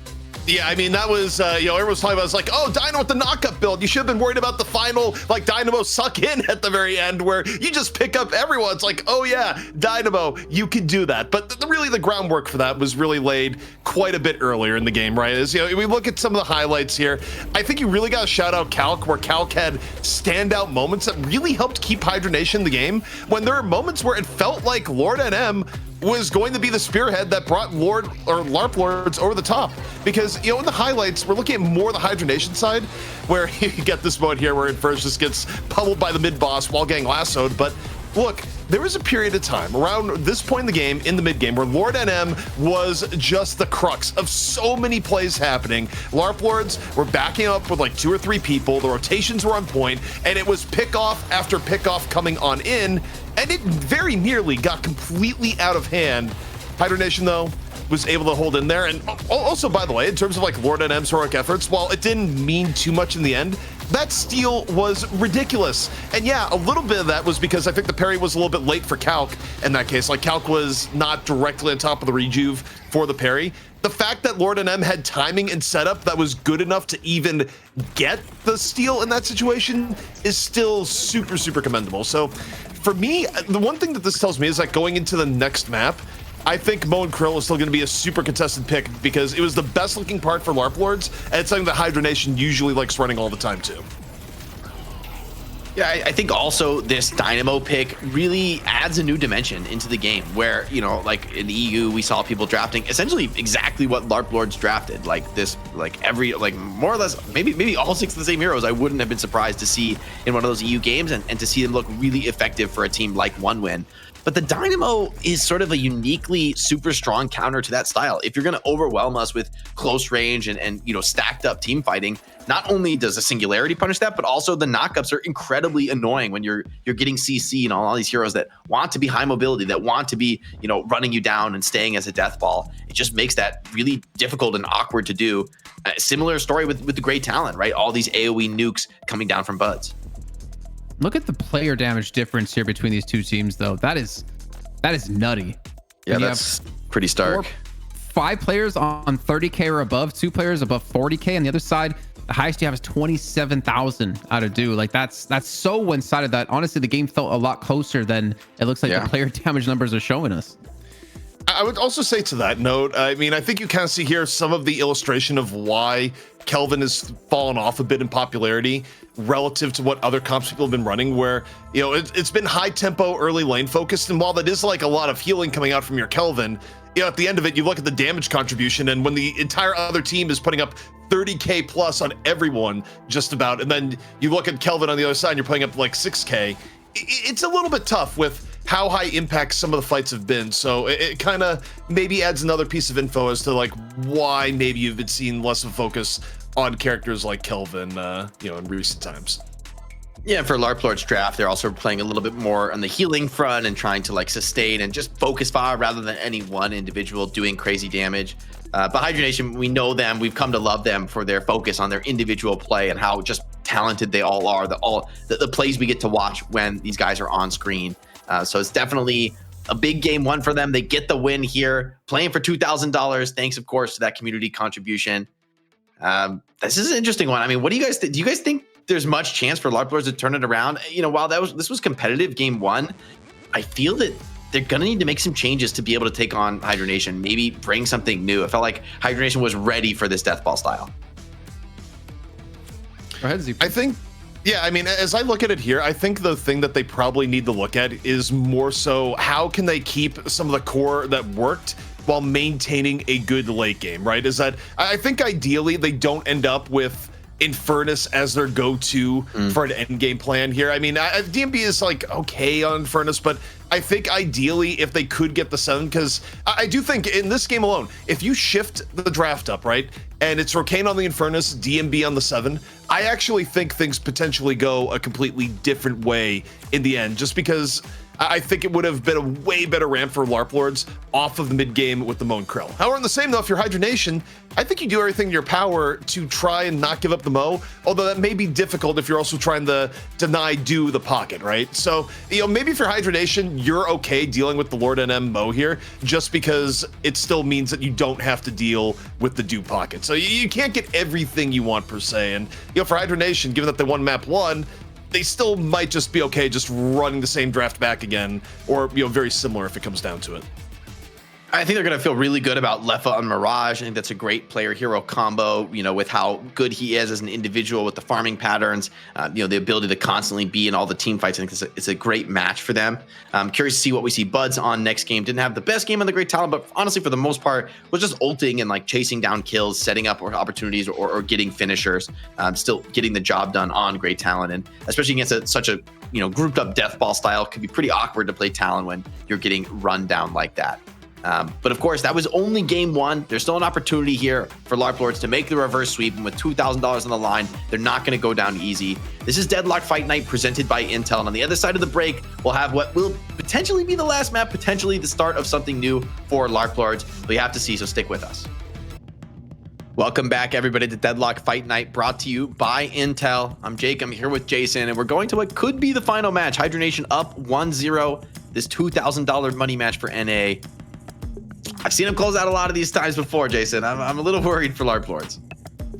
Well, I mean, when we get to the draft, we'll see if they take it seriously, or we're gonna have them another beginner's pick. I think they look much better. I asked the question, going to this next match, do we see Larp Lords being able to bounce back? And I think we kind of all forgot the fact that Hydra Nation had over a 10K lead around 10 minutes in. They just kind of made a mistake and then let it slip, where they allowed Larp Lords to get back into it. So I don't know. I'm just not quite feeling like Larp Lords would be able to take the series back, but they have looked much better than previous weeks, and I want to see if they can continue to improve on this, maybe in match 2, maybe next week.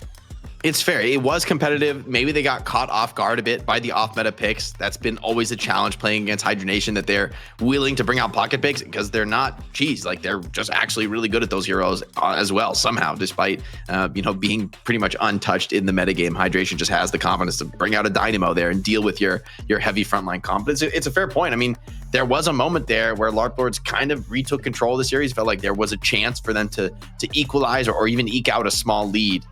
Just how good Hydra Nation is, how good they are in the clutch. More pressure seems to only make them stronger. But for this game, we are going to bring in our analyst, Dan. I'm curious, Dan, what have you been watching in that last game? What have you been looking at for Larp Lords that they could potentially build on? It's interesting because they managed the early to mid game pretty well. It's like when things got scaled into that late game, they started having problems, and I think we started to see the weaknesses with the comp, and obviously it's hard with the Dynamo, man. Like, that's it's pretty scary when you're up against that and it's farmed, and it's going to play out in those big team fight dynamics. And I think it's reminiscent to me of the situation we looked at with 1 win in VP, where VP's really good in the late game when you get to those big team fights. That's one area that takes a lot of skill. I think you described it well by making that making it analogous to like actual MOBAs where it's top down, where it's a bit easier to organize that. But that's one of the hardest things to do. Hydra Nation are also going to be pretty good in those spots. And if we look at what they said they were improving, they had to fix their early game. They already had a good team fight game. So I want to see a better conversion of the early game into the mid game. I don't think that they are going to be able to compete in that regard. So I would love to see like heavy playmaking, but I just don't know if it's in their pool to do it. And I think that's the limitation for Larp Lords, is the hero pool. What was I thinking?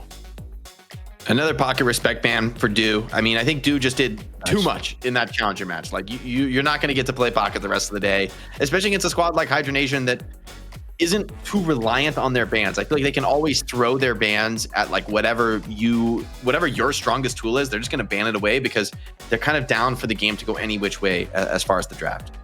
Is it even really a win if they can't win against pocket though? Yes, because you get the $2,000. You're talking about you don't think you're going to see pocket the rest of the day. I don't think we're going to see pocket the rest of the month, man. Like with performance Do had, like Hydra Nation, like you said, they're not really forced to ban specific things or to pick specific things. So why not take away one of the strongest heroes from the strongest players you have on Larp Lords? And it makes perfect sense to me. But as we do see the Vindictive response ban out of Larp Lords, I wonder if we're going to see Mirage first picked yet again for Leffa. Wouldn't shock me. But this time it's the Mo Krill. So Hydration is going to get his comfort.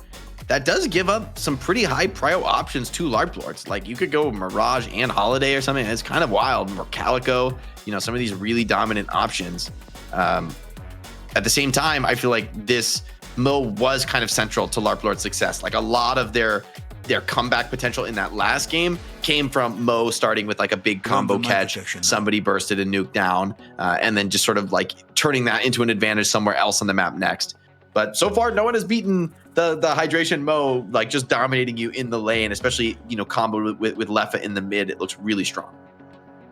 Yeah, I mean, what's interesting is we saw this dynamic as well with one win against VP earlier, where we had Zenon who was on the Mirage, and he was, you know, paired up in that lane against the Mer and Krill, and they were able to like really just chew through the Mer and Krill. So like Mirage is definitely an option to try to like stop Hydration, but that skill check element is going to be, I think, one of the things we'll have to think about in addition to the synergy that'll be present on the lane. So you'd be curious. It feels like Larp Lords have a nice opening. The GT valued really highly here. I find that surprising over a holiday. I feel like maybe you've given the holiday away to Hydra Nation now, maybe. Yeah, to be honest, I think Flick's a better Paradox than a Holiday. If I'm perfectly honest, I feel like it kind of suits him a little bit better. We saw like a lot of missed lassos where typically if he has a Paradoxical swap, he's not going to miss. So I'm definitely happy to see the Paradox pick for him. Yeah, it was true. In other games, I remember we've seen him be like top hero damage, despite, you know, as Paradox normally does, not huge farm prio hero, and he's just still putting out monster damage on top of setting up all these team fights, on top of finding pickoffs and utility that he's just carrying at the same time. And Hydra Nation gets the Calico as well.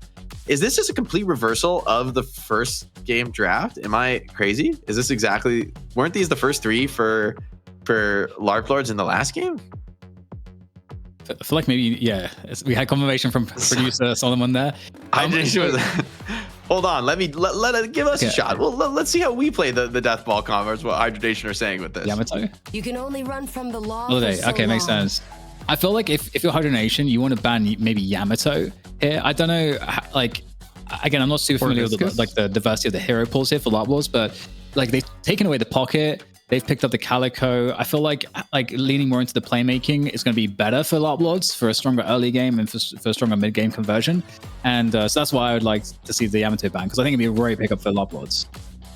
Yeah, I think the Viscous Man is another good shout from Jason. It could deal with a lot of the catch initiation, and the role can be annoying for these, you know, team fight centered comps to answer. But a lot of control and catch for Hydra Nation, and they've historically been really good with some of these aggressive drafts. Curious to see if what we'll see though for, you know, these more late game carry options for Hydra Nation. That's what we've come to love about this team. They always get farmed. They always have somebody who's just crazy out of control. That was Savannah's fault. Curious to see which hero they elect to put in that position this game. What I'm kind of curious about is, are we going to have Leffa and Hydration back in the lane together? Because they played the Calico, Mo, and Krill before. That's a nasty lane, man. That's a very potent, aggressive lane. A lot of pressure, a lot of diving threat. Definitely going to be scary for Larp Lords to match. Holiday, I think, could be one of those heroes that maybe could match it. That could, you know, trade in the lane, knock up Mo if he or Calico for that matter if they come in a little bit too deep. I can take whatever they throw at me. Okay, they're actually trading drafts. They're actually 100% swapping drafts from game one, at least so far. This is identical. This is actually super interesting. I don't know if we've ever seen this before, where teams swap strats and see who can execute better on the rematch. I think production's wondering, like, did we get the bans right? Like, are the teams on the right side? Because no, like, so Seven's banned, so it's like, you know, it is going to be different, right? We are going to see some kind of change. Did they make like an honor duel to do this? This is no way, right? Like, what are the odds? Statistically, what are the odds? Next level troll. If we talk about them again this last week, this is like, let's just take each other's picks. The Infernus is interesting. Did we see Hydration on Infernus last week? But now it feels like more of a Buds or Leffa option with Mo Krill. I feel like, yeah, I'd be surprised to see somebody else on Mo Krill. Okay, we got to change up. Yamato, I love this for answering stuff like the Abrams and the Holiday. It's like, you can try to catch me with an initiation, but if you make one tiny mistake in your chain stun, which realistically, like, you're not full chain stunning somebody to death very often in Deadlock, then Yamato can get out of that. So this has been the traditional role for the Yamato. Calico as well is very similar story. Two heroes that can scout the initiators, can be caught and stunned, and actually play their way out of it and win the team fight from there. It's going to be the Shiv from Larp Lords. Wow, that's interesting. Kelvin, a lot of confidence in the Shiv. Kelvin's open, guys. Do we see a Kelvin here? It would fit. I think it actually does look like a good finisher for the draft. could make it awkward for some of these Hydra Nation brawl characters to get in and fight. So It you're a seems big like it fan blocks of- your own GT out usually from the team fight. So You're a big fan of Kelvin Shiv in a lane together. My fortune. Now it's time to do something. whoa, whoa, Okay. okay, we're getting crazy Interesting. with it. Interesting. We've had Viper picked once. Yeah, and do you know Hydration who played it. played it? Yeah. Hydration, and to be fair, he owned that game. But Viper is still Viper. I'm a little skeptical of the Viper, especially with Mokrill. I feel like the problem for Viper is when you get hard locked down and you can't slide everywhere. Yeah. And there's a lot of stun and control for Hydra Nation. I think enough to deal with somebody like a Viper. There's not a save. There's no Viscous. Nobody's bailing you out. So, and curious to see how the lane goes for Viper, though, because I don't even see Viper in my pubs very often. I don't know how this hero does on lane. Hey, I'm not even jealous. on this segment, but what's going on here? What's happening? Hello? I step away for 2 seconds, the world goes crazy? You know what? Continue, but what? How? Viper. All right, the map is different. Maybe Viper's good in mid, guys. Yeah. Opium. All our brains are like, all the cogs are turning, nothing's coming out. I mean, theoretically, Viper can be strong, right? Like, if Yeah. you're allowed to just dump damage, maybe like you could shoot the Damage up is Mokrill for crazy. 1 million damage while he's comboing somebody. I'm trying to But think of a also, way Mo, this makes sense. Calico, Yamato, Also, you can- is Viper going to be strong? You can also farm the jungle like very quickly with Viper. Like presumably with the right build, you can farm really quickly. You have insane mobility around the map as well. So like, there's the potential like to like get souls. I guess the That's all. ulti is like a long range cancel on the Mo ult, right? Yeah. Because he doesn't move, so you can like cancel the ulti from a mile away. It's actually pretty I'm good for like I'm reaching. mid boss I like steals as Listic and- well. Although they Listic have and chat. Yamato, but like it can actually be kind of sick for mid boss steals. Depending on standing in Yeah. the pit, you slide in right at the right moment, you can actually get some sick steals. But yeah, they got Yamato, so it probably won't happen. Listic in chat's like, can I take my can I take back Wow. my points? I wish we could have seen the Kelvin, but hey, maybe the thing is that like I legit forgot Viper was in the game. I mean, No. we've been talking a lot about this Larp Lords draft, but I think we should just talk about the Hydra Nation draft because it's similar to what Larp Lords got last game, but with the addition of the Yamato, I think it has a bit more like late game sustain potential. And honestly, frankly, for a team like Hydra Nation, if they get like the early advantage off of the lanes, off of the raw mechanics that they had last game, and they find themselves in a 10 or 15K lead, this draft is going to be a lot more explosive at closing the game out very, very quickly. I think Viper, while Viper can work, I think it's like an insanely greedy pick. It like works when you hit 40K souls and you're like an unbelievable damage god. You know, I'm not super convinced that Hydra Nation are going to give you an opportunity to get there. Is the game going to be slow enough for this strategy to pay off? This time it's Larp Lords trying to weather the storm and stay alive. And I just feel like it's going to be a different story though. The crazy thing, I mean, Viper does have really, really high single target damage. You have to be obviously really close to your opponent. And so like Monkrill could be like an ideal victim, but at the same time, Monkrill has like Sandblast and he's got like the combo. He's got like That's a power, good he's got like point. so many abilities just to get out of there. So it's like, I'm trying to see how it would work. Like with It's the last, naked if on you lasso Viper. someone and Viper's just spraying them, they're going to die very quickly. But I don't know. Can Viper lane though? I feel like Viper seems like it would be pretty weak on the lane because you really are like relying on scaling and hitting a farm potential. And what I'm worried about is how much emphasis on the lane right now. Is this Abrams Viper lane gonna suffer? Like Infernus Calico, potentially scary. Well, they wouldn't pick it without like some competency with it, I presume. So there we go. I mean, if we talk about naked and stealing rejuves, like Honest McGinnis, he's definitely one of the most prolific players we think about when it comes to stealing mid boss. I mean, Viper can be viable, and he gets touched on a little bit, but I'm actually kind of like completely against you. I'm gonna wait to be proven that it can be a viable pick right now in current Deadlock because I'm not feeling like it is. Yeah, I agree. I think it's coping very hard. Dan, before we let you go, you're seeing the lane matchups. Any lane you're particularly watching that you expect to pop off here? Hydra Nation wanting to close out, wanting to get that $2,000 in the money match. if we're looking at one lane, obviously it's got to be the mid lane, and as we get an opening pick there onto left, that's nice for Larp Lords. But yeah, the mid lane is going to be of course the most vital lane. It's going to be a hard one for Larp Lords to win, but that would go a long way. I think looking at the other lane matchups, I feel like the Viper Abrams lane, I don't have high expectations, but it's about like a controlled bleed, and then they but I feel like that puts pressure on Larp Lords to do well enough in mid, and they also have to convert pretty well on the left lane against Paradox and Geist. So that's kind of how I'm looking at it. And if they don't manage to convert on at least 2 lanes in an okay fashion, I feel like Hydra Nation is going to run over the game.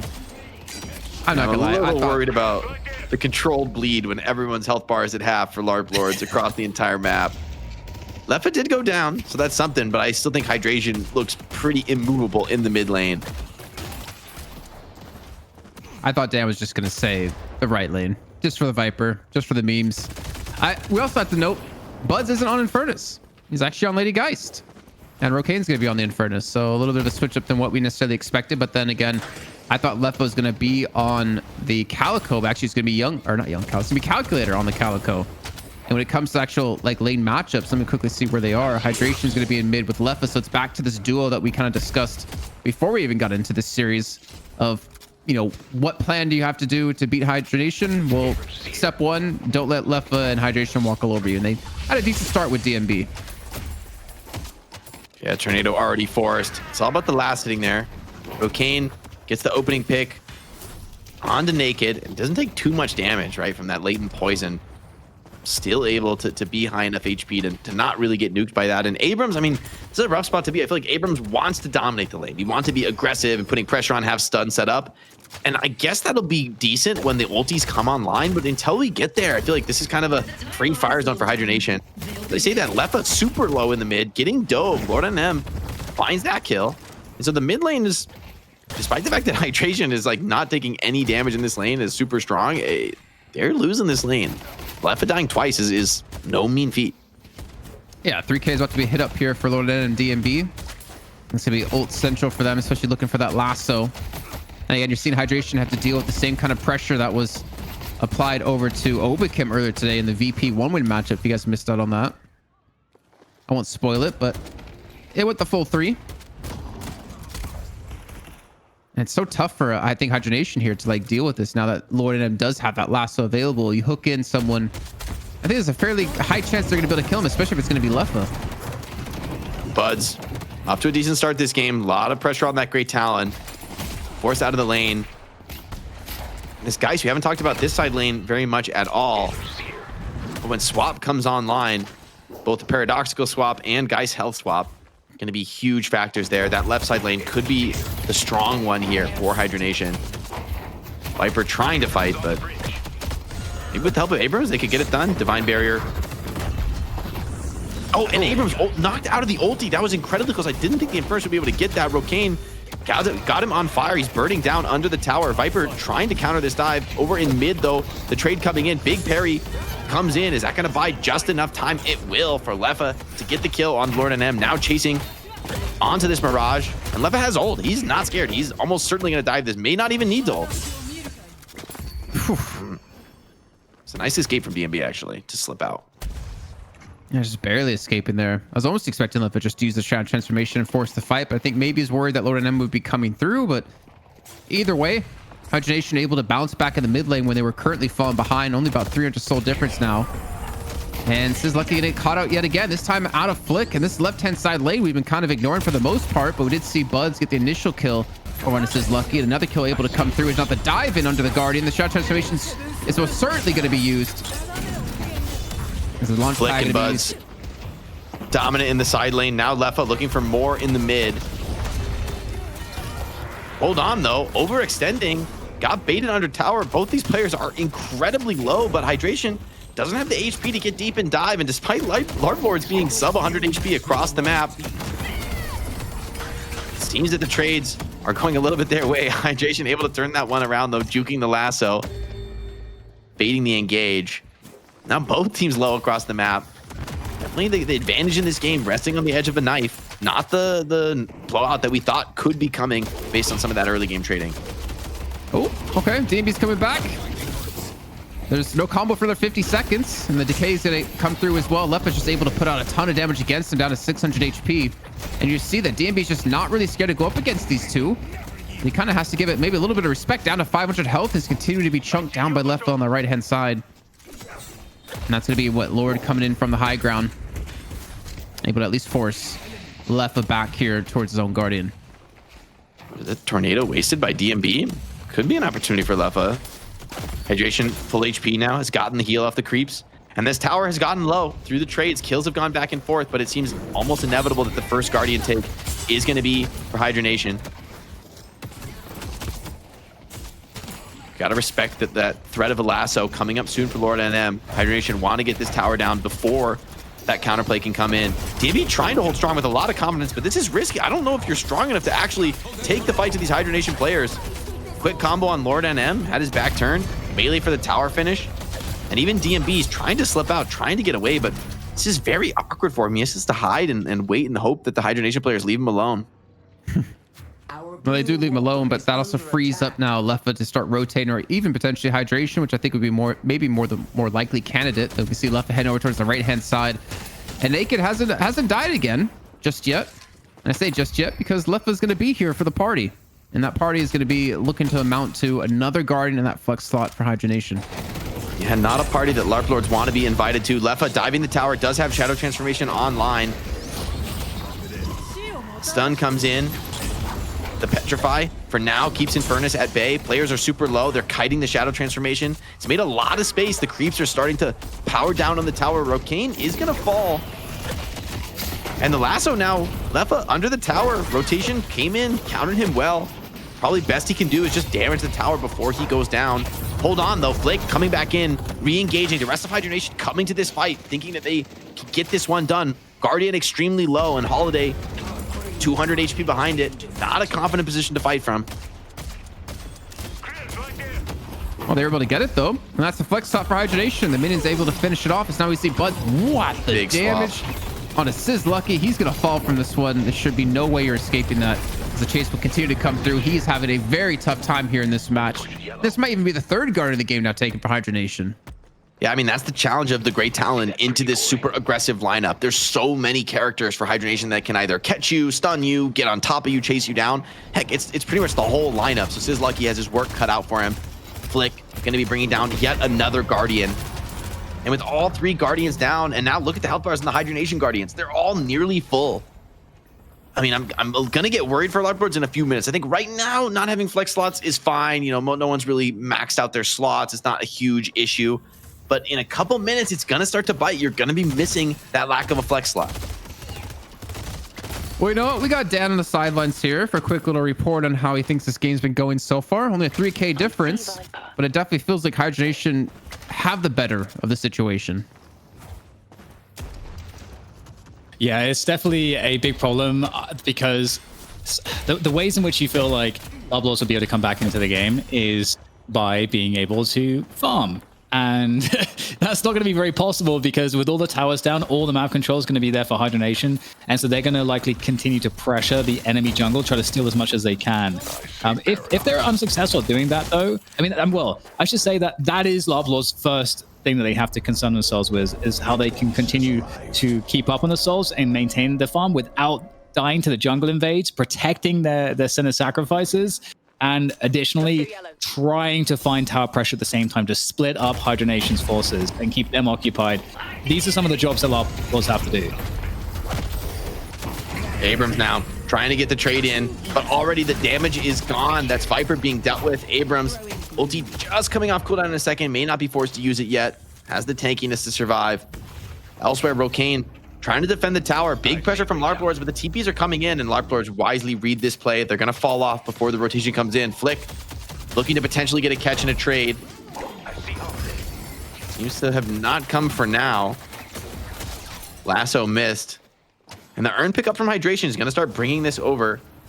Oh, he just turned it in. Oh, he turned it in. Whoops. Rather, exact opposite. Already in the bank for Hydra Nation. Yeah, it can be confusing because, like, normally you would stay there for their turn in, but instead they teleport away to the left-hand side. But he gets to turn it in. And again, that's something that Hydra Nation just really put a lot of emphasis on. Every time this earns up, they try to use that as a turn in or use it to get some objectives. And now that 2K gold lead or 3K soul lead is turned quickly into 8K. And I'd imagine might continue to grow as looking for some kills on this left-hand side yet again. And that's the thing, the Viper, you know, you have the Tesla bullets, you can farm the jungle pretty quick, but are you going to have the time to do that? I mean, Hydra Nation are starting to move the lanes closer and closer to your walkers. They're making a move on mid, but Rokane is immediately on the rotation, coming into assist. There's still enough HP on this Guardian. They're trying to bait in the Abrams, use the charge to get out. Doesn't have the ulti, though. Potentially caught, forced into an awkward run here on the side. And Infernus is going to almost certainly get that chase down. Hold on, though. Wait a minute. Wait, what? He turns that around in the close range? Unreal. Yeah, I think that you can saw Hydra Nation. They didn't even bother to help out Rokane there. I think because they assumed to be able to get this kill, they can look for the push, at least deter anyone from reinforcing from Larp Lord's side. But that heal bane, a little bit of extra HP made it look well, actually, I mean, we know it was insanely close because of the heal bane and the extra HP only put him to about 500 HP. But it doesn't matter. The swap comes through in the combo. It's disgusting. He dies either way. They still get the same result. Yeah, great catch from Flick. Hold on, Lefa caught on the side lane. Stunned and controlled. Counter trades coming in, though. Holiday super low. Rokane over the top. Gets the catch. Once again, back to the farm. Hydra Nation very quick on these rotates. Guardian pressure on the left side of the map. Now it's Shiv looking to get something done, but Mo, Infernus collapsing on this position. He's going to get out just in time, but it just feels like they can never confidently push a Guardian. They're always worried about the rotate because Hydra Nation is just too quick to get to these objectives. Yeah, and the fact is, like, without a single Guardian, again, I know you mentioned before, not a big deal to not have a flex slot 13 minutes in, but it's going to start to become more and more of a problem. Especially if Hydra Nation can somehow unlock another flex slot on top of this. Like, you're going to start to fill out all those 500 items. You have to start to sell them. It's going to really put a big stop on any sort of progression, any potential chance to have, like, really solid team fights with every advantage you possibly could want. And Lord of Enemies by himself from the left-hand side. I think you heard the teleport come through. Don't know if he's going to actually have this kill, but I see a Hydration might be able to push into this one to get the lock. The fact that Hydra Nation have the prio on the TPs is huge. They catch the Holiday hiding in the corner, scouted him. Hydration slips in, grabs the combo, instant burst on the Holiday. That's a lot of your team fight control down. Shiv trying to escape to the high ground, but Hydration is on the case. Beautiful movement with the follow. Another pick comes in, and Abrams couldn't even get into that fight, couldn't even participate. And Hydra Nation moving inexorably closer to the lead, to the finish. Mirage forced away by Lefa. Just constantly, whenever Hydration shows up on the map, or Hydra Nation rather, they're always bullying Larp Lords away. We are going to have a pause as Buds disconnects. This is a good moment maybe to bring in Dan. And I mean, it feels like this is a slow but inevitable bleed out here for Larp Lords. Yeah, I really desperately, in my heart of hearts, want to see like Larp Lords find more value here, especially so that we can see Viper kind of get activated and see kind of what that looks like. But Viper never gets picked kind of for a reason. I think you sort of highlighted it too, that you need to kind of get farm, but at the same time, if you're trying to like focus too heavily on the farm and you don't have like a TP like a Mirage does, you're going to be out of these very crucial fights where the opponent's already ahead a bit on the stat check avenue. So it is a really difficult balance here, but we'll see if they can kind of figure that out. Obviously, at this point, it seems like Hydra Nation hasn't been too heavy into jungle invades because they've mostly just wanted to maintain these three Guardians, but it's a matter of time until they get more aggressive into Larp Lords territory. Yeah, they still have a bit of jungle to do for themselves. A lot of center sacrifices up. You know, Lefa is gunning for those, wants to get those golden statue buffs, get that Yamato to this unstoppable potential level. Could be a good time to take a look at the items. If we've seen any recent buys. This lead for Hydra Nation, let's see what it's actually translating into. And 10K is kind of insane, you know, 14, 15 minutes in. You know, you for sure know Hydra Nation are going to wait for that urn to spawn in on the right-hand side of the map and look to run it yet again, though. Hydra Nation is not actually over in that direction, so maybe it'll be calculated to run it or someone else to run it as they're actually grouped up in towards mid to stop the push onto this Guardian, but inevitably it will fall. Can't realistically expect to hold every single Guardian around the map. And a great little bit of a Lefa tech there with the mobility to continue to go on the chase. Yeah, the cancel on the grab, goes for the wall bounce instead. Doesn't want to overcommit too deep, especially with the threat of the lasso from Lord NM. And I mean, the map control just a little bit better for Hydra Nation. They're just getting that 60% of the jungle camps overall with some pressure. Now the pause comes in from Larp Lords. Because like they want to go for the turn in, right? But then they're going to leave that right lane open to potentially be dropped. And that would be the flex slot that Larp Lords were looking for. And there's no one in the vicinity to actually reinforce it. So do they give it up while they push mid lane Walker and go for the turn in? A lot of decisions to be made. And that is, man, I can't wait for the good, Viper. Looking good. Check that bag. It's a nice bag, Viper. I gotta say, okay, Abrams is gonna be back in. I don't even know if Hydra Nation need to go for this. I think this can be kind of like a fake earn drop, and they can keep just that pressure across the map. I like the way they're splitting. They're just farming more. I think Larp Lords needs to find a way to overwhelm in these small numbers engagements, but so far it's always been Hydra Nation getting the edge with that split on the map. And you would think DMB, you would think with the Mirage would give them the advantages. Now they are gonna TP in, try to make the defense, but instantly into the waiting hours of hydration. They have the damage though to finish him off. You can see Hydration immediately being forced to back away. They're actually going to be running the urn while this is happening instead of committing for that mid lane Walker. And eventually they're able to get the kill on a Hydration. He's going to fall to naked actually, but it still doesn't matter. Hydration get 2 kills, get an urn turn in. If they have the lane push on the left hand side, they would definitely have themselves a Walker. It's just Do trying to escape. And obviously one big talking point is that Do on the pocket was instrumental in their win earlier on today. But he's struggling to have that same level of success on any of the heroes he's played since. Blick is really low though, in trouble from this Abrams who's diving, desperate to get a trade, would be willing to trade his life 1-for-1. The jukes though coming in from Blick, he's breaking his ankles. Abrams over the top now with the ulti, putting an end to these childish games. Now wanted to escape with the fleet foot melee cancel. He's gonna get out of there, but that pot time, crucially for Calculator to take the Walker down. 6v5 on the map for the moment for Larp Lords. See if they can work something with the power play. Another kill comes in as well. And they got Bird as well on the chase. This could turn into something. Could snowball a couple more kills here. Calc did get stunned, but are you going to keep diving for Larp Lords? Do you still have the confidence to chase this deep under the Guardian? Yes, you do. And they get the Guardian. So they get the flex slot. They're continuing to get kills. Leffa is finally going to turn one around, taking Scout out of this. But I don't think he can take on the other 3 players. It looks like his Hydration is going to be rotating in to help out through the teleporter. So you're going to have a 2-on-3 now. We can see Bud's going to be heading over as well. And it's actually very possible now that Hydration can turn this around. Yeah, they just don't have the damage to deal with the Mokrail at this phase of the fight. And Hydra Nation, they just don't let a team fight go away from them, even when it looks like Larp Lords finally have an opportunity. They think they have it too. They believed that this was the moment for them. But of course, Hydration was way too quick on the rotate. Rokane just runs over Do. I mean, and this is a rough matchup in general. Infernus versus Shiv. Very Infernus favorite, especially in the 1v1. So now they can apply pressure on the mid lane Walker, which has already been taken down very low. Same with the right lane. Instead, they're actually going to be going for mid boss here. And I mean, Scout's the one that really can contest it, but he doesn't really have his ultimate. And maybe could come down to Naked, who we talked about so many times as being so good at stealing this massive objective, but he's instead going to go farming up in the meantime. And Hydra Nation now with Rejuvenator, with the lead. They're going to let no chance of losing out on a steal here this time as they secure the Rejuve. Just so risky to go for the steal at this point in the game. If you fail it, you get a kill. You know, it is damned if you do, damned if you don't, though, because now with the Rejuve, a little bit of farm opportunity for Hydra Nation. Could be a moment to call in Dan.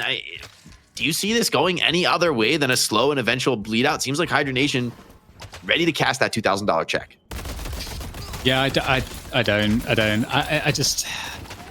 It's just very hard to see how they get back into this point. Everybody's getting too farmed on Hydra Nation's level, and they're probably gonna get an extra 20 to 30k souls off of this Rejuve. So yeah, I don't think there's a way back in here for Larp Lords at the moment. My God, the damage coming through out of Hydra Nation is just kind of ridiculous. Leffa down to 200 HP. Ethereal's just going to be used. The owl's going to come through though, and actually he somehow escaped. No, what? Did Leffa? What? How did that go through the wall? It caught them both. The catch, I think, it came in and popped on Calc, and that also had enough AoE to get Leffa, who was honestly kind of dead to rights there, caught in a corner with nothing left. Now Geist pulled under a tower, and hold on, things are kind of falling apart for Hydra Nation. The chain stun with the help of the Walker gets Buds down. Holiday does have to pay her life for the trouble. careful, Maurice. These are good fights for Larp Lords. I mean, they need to do more of these. They need to continue this train. However, I mean, being able to get a couple of those pickoffs, maybe a bit of overconfidence from Hydra Nation to be so split in the map, to have two players diving a walker on one side and, you know, close enough to be last one under a walker on mid. So it seems like Hydra Nation may be forced to consider their options, play a little bit more tactically. I would agree with the overconfidence.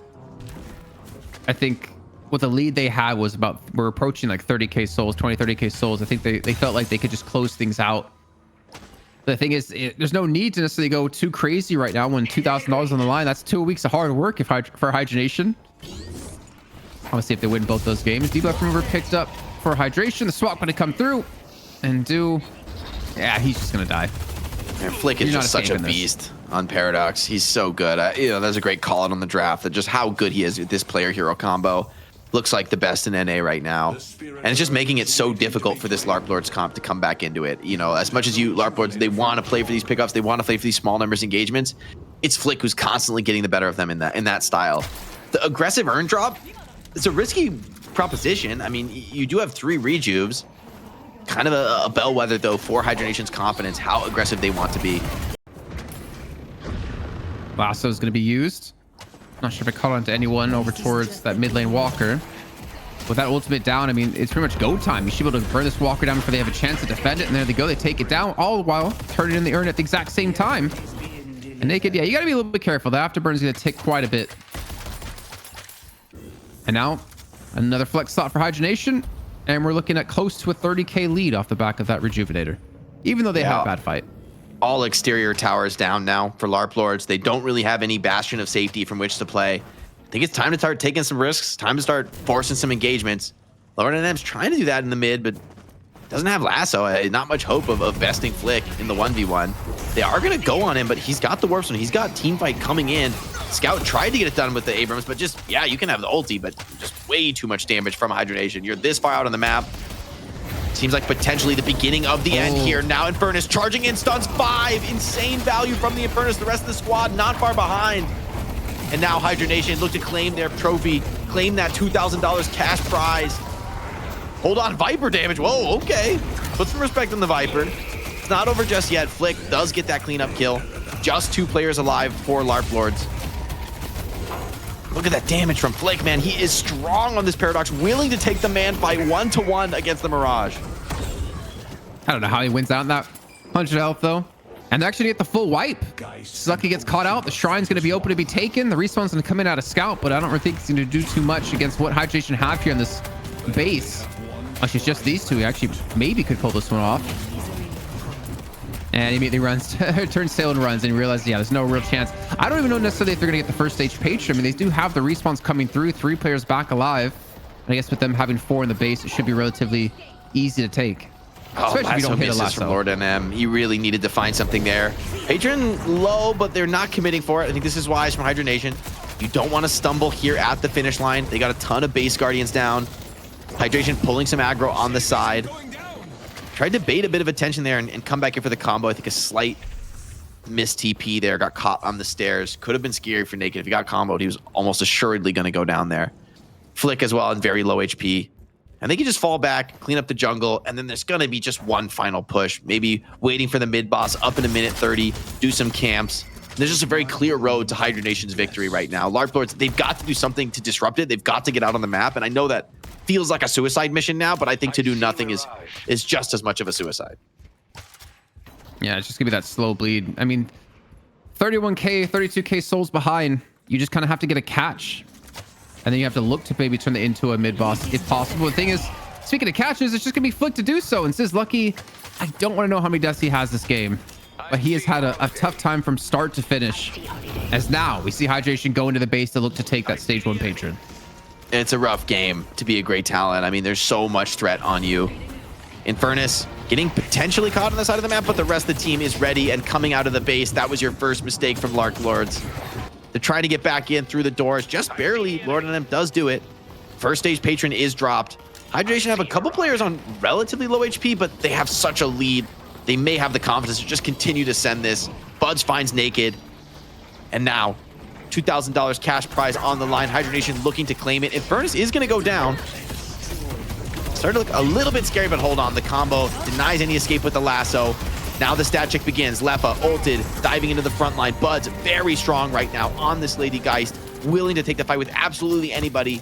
Larp Lords have to retreat back into the fountain, have to try to get healed up, but that's going to create an opportunity here for Hydra Nation to start damaging this weakened patron. They're low enough there, though, so it's starting to get scary. Execution comes in for the Shiv, but is it enough? Maybe just to defend for the moment. Mid-boss spawns. And they don't look too healthy as well to go for mid-boss here. See, Hydration's low in HP. Buffs spawn in as well. Not to mention a juicy urn to be taken. So I think we're going to see a little bit of delay before we have the mid-boss actually being got for Hydra Nation. But then again, they could easily bait it in. And if Larp Lords contest, they get the wipe, they get the finish. If they don't contest, you get a rejuve, and then you get to go push in for the finish. Yeah, I think this is a, clear the jungle angle. You do have an urn picked up for Larp Lords. Hydra Nation posturing to contest, ready to threaten that if they want to.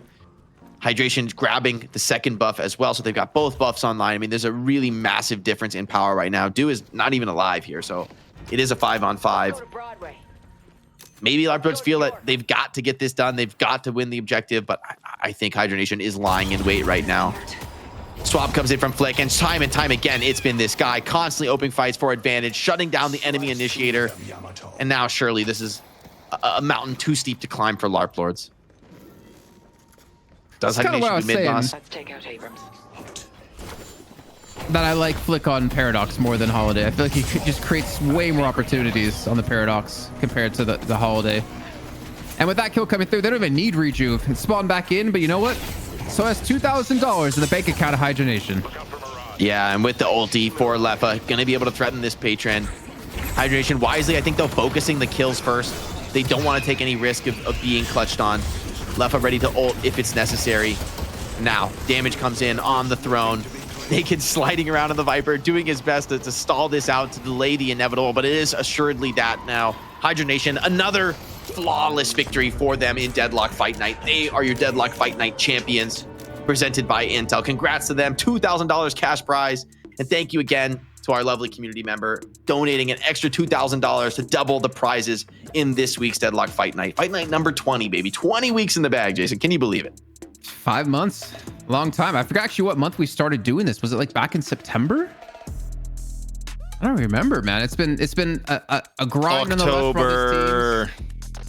I'm being yelled at October. I don't know why you came in with such disdain grace in your memory. Like, I was trying to be like the spooky voice in the background, even though I'm not even on the segment. That was basically it. But it sounded more deadly. You know? Okay. It was August 1st. Oh, really? No, sorry. Wait. I don't know. My numbers are backwards. There's no way we did August 1st was number 8. I think October's right. October would be about 5 months ago. These dates are weird. I gotta redo my database then. Anyways, never do math on the broadcast. Classic mistake. What are these dates? Anyways, let's move on from that, because Hydra Nation, they take the win 2-0 yet again. They seem to be unstoppable, even with having to use a sub with Buds. And this team, I think they're proven to be once again the best team in NA. And Buds had a great game, even coming off the sub, had a great game on especially game 2 on the Lady Geist. Solid stat performance, only 1 death that game. So impressive stuff from him. But overall, it felt even frankly, Larp Lords felt a bit outclassed. Like there's a moment in that game where maybe you have to like force something really desperate for Larp Lords to come back in, but instead they don't have like any purpose, right? They're just kind of coming out on the map, and then okay, Flick's gonna grab you and swap you and fight you. It's like they didn't really get a team fight for the last 20 minutes of that game. It felt like a little bit of a letdown in that sense. But that also shows how hard it is to play against Hydra Nation, how difficult they make it, how much pressure you feel as Larp Lords in that position. It's tough. It's really tough. I mean, I think one of the things with Larp Lords is definitely the hero pool. I think the fact that we're seeing Viper come out. I know that Naked is like really making a statement there as well, that Naked would rather play Viper than McGuinness, the previous like main. So yeah, that's kind of where we're at. But obviously Hydra Nation's really, really good. The fact that Larp Lords were able to play so closely to them and compete so well with them does show a great level of improvement, because the big improvement we saw from Hydra Nation was their early game. And Larp Lords showed that they can really compete in that early game dynamic. So that's really encouraging for me, to be honest. And I would never have expected them to perform as well as they did today. And going forward, I'm really curious about that toss-up between Larp Lords, B&B, and Melee Creeps now, because these are the three teams that are kind of more on par, but all kind of below a level below Hydra Nation. So that battle in of itself is going to be interesting. I think it was great to see GBG introduced this week too. Like they're a fun team to watch, man. They played that well. I think there's a lot of worlds where they were the challenger this week. They were the team to take it to Hydra Nation. I don't think this is the last we've seen from that squad. I mean, a lot of those guys were players I've seen on ranked, but I haven't seen them in DFN before. So it was great to see them compete and to look competitively solid, not like just as individuals, but they could play well as a team. They had great objective presence, great understanding of how to play high level Deadlock. So honestly, it's an exciting moment for NA to have more teams coming in. I mean, there's been weeks where we played best of fives because we just wanted to have a competitive match, but it's exciting to have more teams that we can call upon to have a shot at, well, taking down Hydra Nation most likely based on the history of NA. Well, Dan, who'd you give our player of the match to presented by Intel for this series? It was pretty hard, but I decided to go with Flick. And in part because it was a hard choice, I remembered, I cast my mind back to last week when we had that interview with Kalk, where Kalk was basically saying that Flick doesn't get his flowers. Well, look now, here are his flowers, MVP.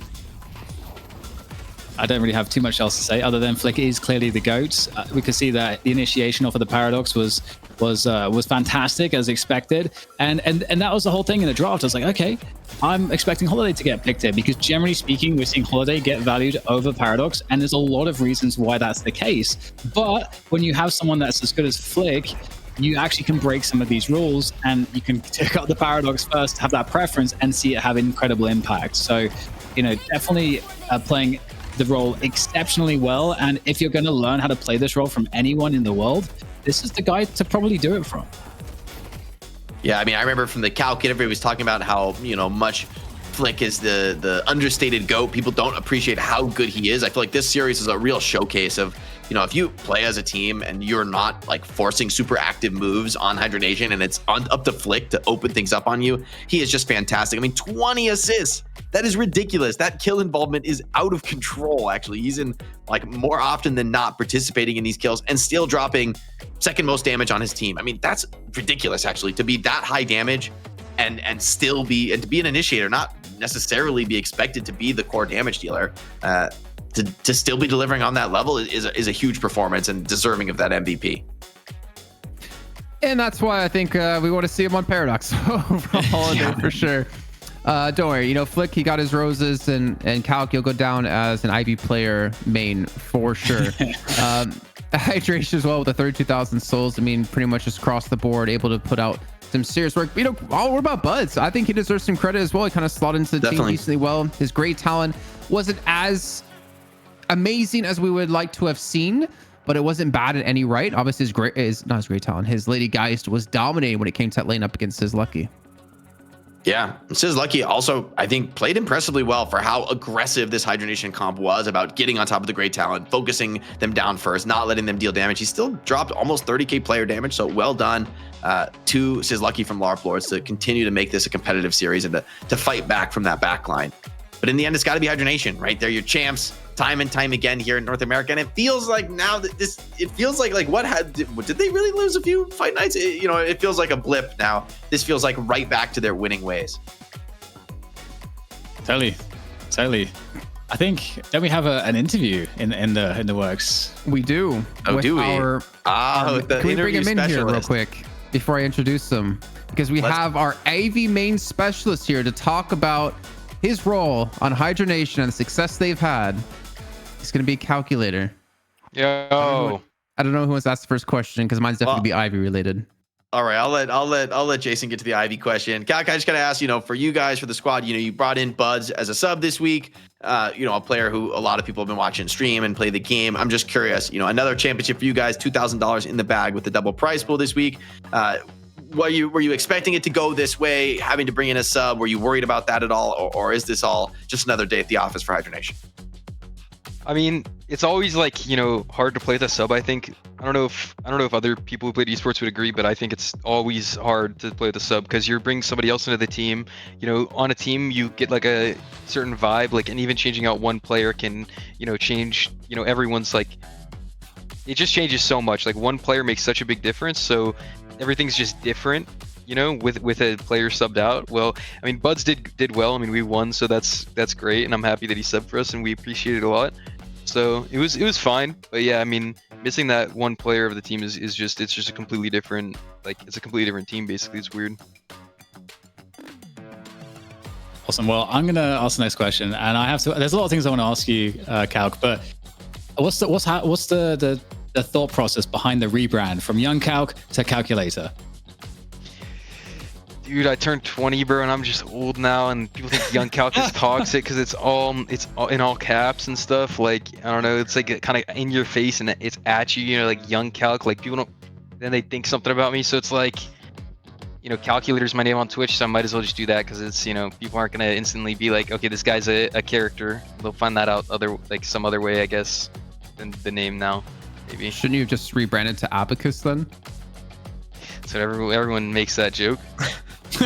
Good one, Jason. Well, you know what? I made the joke too. I'm going to ask you a question about your transition from Larp Lords to Hydra Nation. What has been like the biggest adaptation for you as a player, and obviously having to take over the in-game leading role for the team from those two teams? Like, what's been the biggest change for you? Well, definitely compared on Llama Lords, where I was a hard IGO, like fully calling, micromanaging every player, their positioning on the map, even items that they buy. The load is way less. Now it's more so a team effort. Like everyone will make calls now, and it's not me fully microing everyone, like kind of like that. Like I wouldn't even necessarily say that I'm really IGLing. I mean, I am calling a lot, but the team fully contributes to the calls. Like Flick, it contributes to the calls. Hydration contributes to the calls. And you know, when Hydration says something, everyone just listens instantly. Like he doesn't talk much, but when he does talk, everyone just does it It's actually kind of funny. Like everyone can be saying one thing, Hydration just says like just leave or like fight, and everyone just instantly just sprints to do whatever he says, and it's actually funny. Love it. Okay. What would you make of the competition in NA right now, Calc? Because we are seeing, I feel like a different era now in NA. You know, we've got a new team that debuted here at Fight Night to open up against Larp Lords, GVG. They did a great job. We hadn't seen them play on DFN, so we was like super excited to see how well they did. And then obviously Larp Lords looks way better than last week. Obviously Melee Creeps, solid team as well. So it seems like you're getting more competition in the region. Like, what do you make of like Larp Lords, GVG? I mean, definitely. I mean, GBG is like a team of like, I'd say really new players. Like they don't have much experience, obviously, in Fight Night and the larger tournaments, and I think that showed a bit in the matches. But they still made it close. I mean, it went to 50 minutes. You guys were talking about how it's the longest game ever in Fight Night, and yeah, I mean, they made it close for sure. Like that was a very entertaining game. The entire call for Hydra Nation, while watching that, we were very entertained by what was going on. We thought that it was a lit match because it was so close, and I think that the competition, like, you know, it's pretty good. Like I think that a lot of teams are really good. I just think that before in the previous weeks, our team has been so strong that it's kind of hard to see, you know, how good the other teams actually are. Awesome. Jason, you want to get your dig in about Calc playing Ivy? I was waiting for you to end it. You know what, Young Calc, thanks very much for joining us. I'm just going to end the interview so we get through this, and it's like 5 a.m. for me, so I'd love to get to bed at some point. But before we let you go, I want to give you a chance to give a shout out to anyone out there for the appreciation they've been showing you these last months. Oh yeah, my mom's probably watching right now, so yeah, shout out my mom, and also shout out our coach and our manager Pride, and Sabubu. Shout out my teammates as well. They're all very good players, and I love playing with them, and I'm excited to have Rocker back next week. We love to see the moms supporting in esports. Calc, thank you for taking the time to do the interview. Congrats on another championship for Hydra Nation. We're looking forward to seeing you next week in our next Deadlock Fight Night number 21. Coming right at you next week. It's around the corner, sooner than you think. We had a great day today, guys. A lot of great matches, very, very close. Both regions, super competitive, EU and NA. New teams on the horizon, new players making their debuts. All in all, a great show. Yeah, it was a great day of matches, and the fact that VP came back and actually lost to 1win, seeing that evolution for 1win, them working on certain aspects of their game, we heard it from Zenon in the post-match interview, some of the things that they had been working on to be able to mount such a fantastic result as a win over VP, like legit. So that's actually crazy, because I wasn't expecting VP to be dismantled in that way. So DFN, ever exciting, ever evolving storylines. And Jason, Yeah, this man. is not our last Deadlock Fight Night. Contrary to your April Fools, we'll be back for more. But there you have Okay. it, folks. Looking Jason forward needs to to it. go to bed. He's tired. He's losing it out here. We gotta put him to bed. And so thank you, everyone. Thank you to the audience, to the fans who came together to donate money to have a double prize pool here for DFN number 20. That's been all for our show today. We'll see you guys on the flip side. Thank you so much to Intel for making this show possible, for allowing us to run the Fight Night event. It's something we really appreciate. We couldn't do it without them.